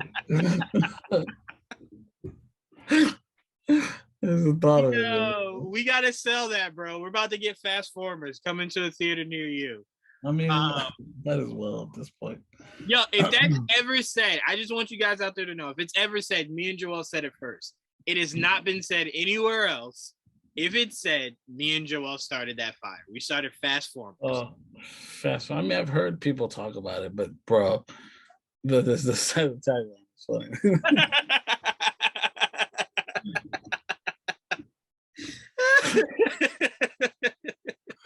Christ. Oh man, because then you gotta kind of go like, all right, how do you do that then? It's like, who cares? It'll sell itself. Yeah, you gotta, at that point, you own both, just fucking put them together. Hasbro. You don't even need a compelling script. Like, you don't even have to have words at that point. Like, it can just sell itself. I know you don't know Mask very well, but like, they would be perfect as Mask characters as well. It just forget the characters that are in it, replace them with the characters from Fast and Furious, and have them. Perfect. Oh man! Oh my goodness! All right, that's how you know me and Joel are tired. Mine with GI Joe. That's it. That's the GI Joe versus Fast family. Versus the FastFormers. That's family, not the FastFormers. No, I want to see that. I want to see Snake Eyes fight Dominus Prime. That's what I want to see. I want to see Dominus Prime. Well, then they've combined them into Transformers. They're not even human anymore. No, I'm just thinking about it right now, Joel. Like, Dom, you love your car so much you became one. I did. I'm Dominus Prime. That's what I've become. Yeah, he's in the middle now. I mean, look, one of the bad guys' name is Cypher. You could put that with Megatron, Cyphertron. Yeah, come on. A lot of different things. Megatron with Cyphertron. Cyphertron and Dominus Prime. Yeah, there's plenty you could do. Sells itself, like we said. Sure but me and Joel do want to urge you guys, if you have not started Diabolical, make sure you put it on your list. Binge it or don't binge it. Space it out. It's cool if you space it out. But it very much plays picture if they did a Rick and Morty marathon, like on Adult Swim, like a hour marathon or 2 hour marathon of just back to back episodes. It kind of plays like that. Because every episode's animated differently. It's almost a different style animation every episode. It's pretty cool. Did you get to the Aquafina episode yet? No, that's next, I think. That shit had me dead. 3 o'clock in the morning, just like, how do you come up with that? But what I love most about Diabolical, and by the way, I think me and you talked about it. I would love if they gave Homelander his own animated series. That's more so about when he about his beginnings. Early years. Yeah, because I'm like, the way they animate Homelander is pretty cool. But I love Diabolical mostly because it gives you a look at the world beyond the Deep. Yep. Is it the Deep or the Seven? They're called the Seven. They're called the Seven. What's called the Deep? Isn't that one of the characters? Is he? I don't know. But the Seven, it gives you a look into the world outside of just them, and that's always great. That's what you always want to do as a storyteller. Like, the world's not just Superman. There's a world that exists outside of Superman. What does that look like? Have you seen the Guardians of whatever the fuck on Netflix? No, I saw the trailer. I put it in my watch list. So I think when I'm caught up with Last Kingdom, I'm gonna start that. It did look comical, but I got confused because I'm like, is it supposed to be a comedy or taken seriously? Spoof. It's a spoof. Okay, got you. Yeah, I was very confused. It's a spoof, and it's weird because it's half live action, half cartoon. Other type of animation. It's a whole bunch of weird shit put together. Well, it's in my watch list. I will get to it because I did see it, and I just saw the artwork for it, and I was like, oh, this looks cool. That's why I wasn't sure what to expect. So when when Netflix just played something, it's not a trailer, it's just a clip from it. So it was playing a clip of like a dude being really awkward trying to ask out a chick, and I'm like, did I click on the right thing? So it's supposed to be a spoof. Okay, no problem. It's like Justice League meets Watchmen meets 80s meets a whole bunch of weird shit. It's fucking weird. Fucking color me. I've only seen the first episode, man. It's just coming from that. Now the acting is probably, I'll tell you, the acting is not good. But if it's a spoof, it's not supposed to be. Right. It definitely feels low budget, which is great. Like DDP is fucking one of the characters. So I did hear about that. Yeah, I did hear about DDP being in it, which is always fucking awesome. Yeah, he's the Batman character. Of course he is. Of course. Where else would you put DDP? Mm-hmm. So I'm gonna make sure I check that out. It sounds hilarious. It's in my list. Make sure you guys check out Diabolical. Check that show out.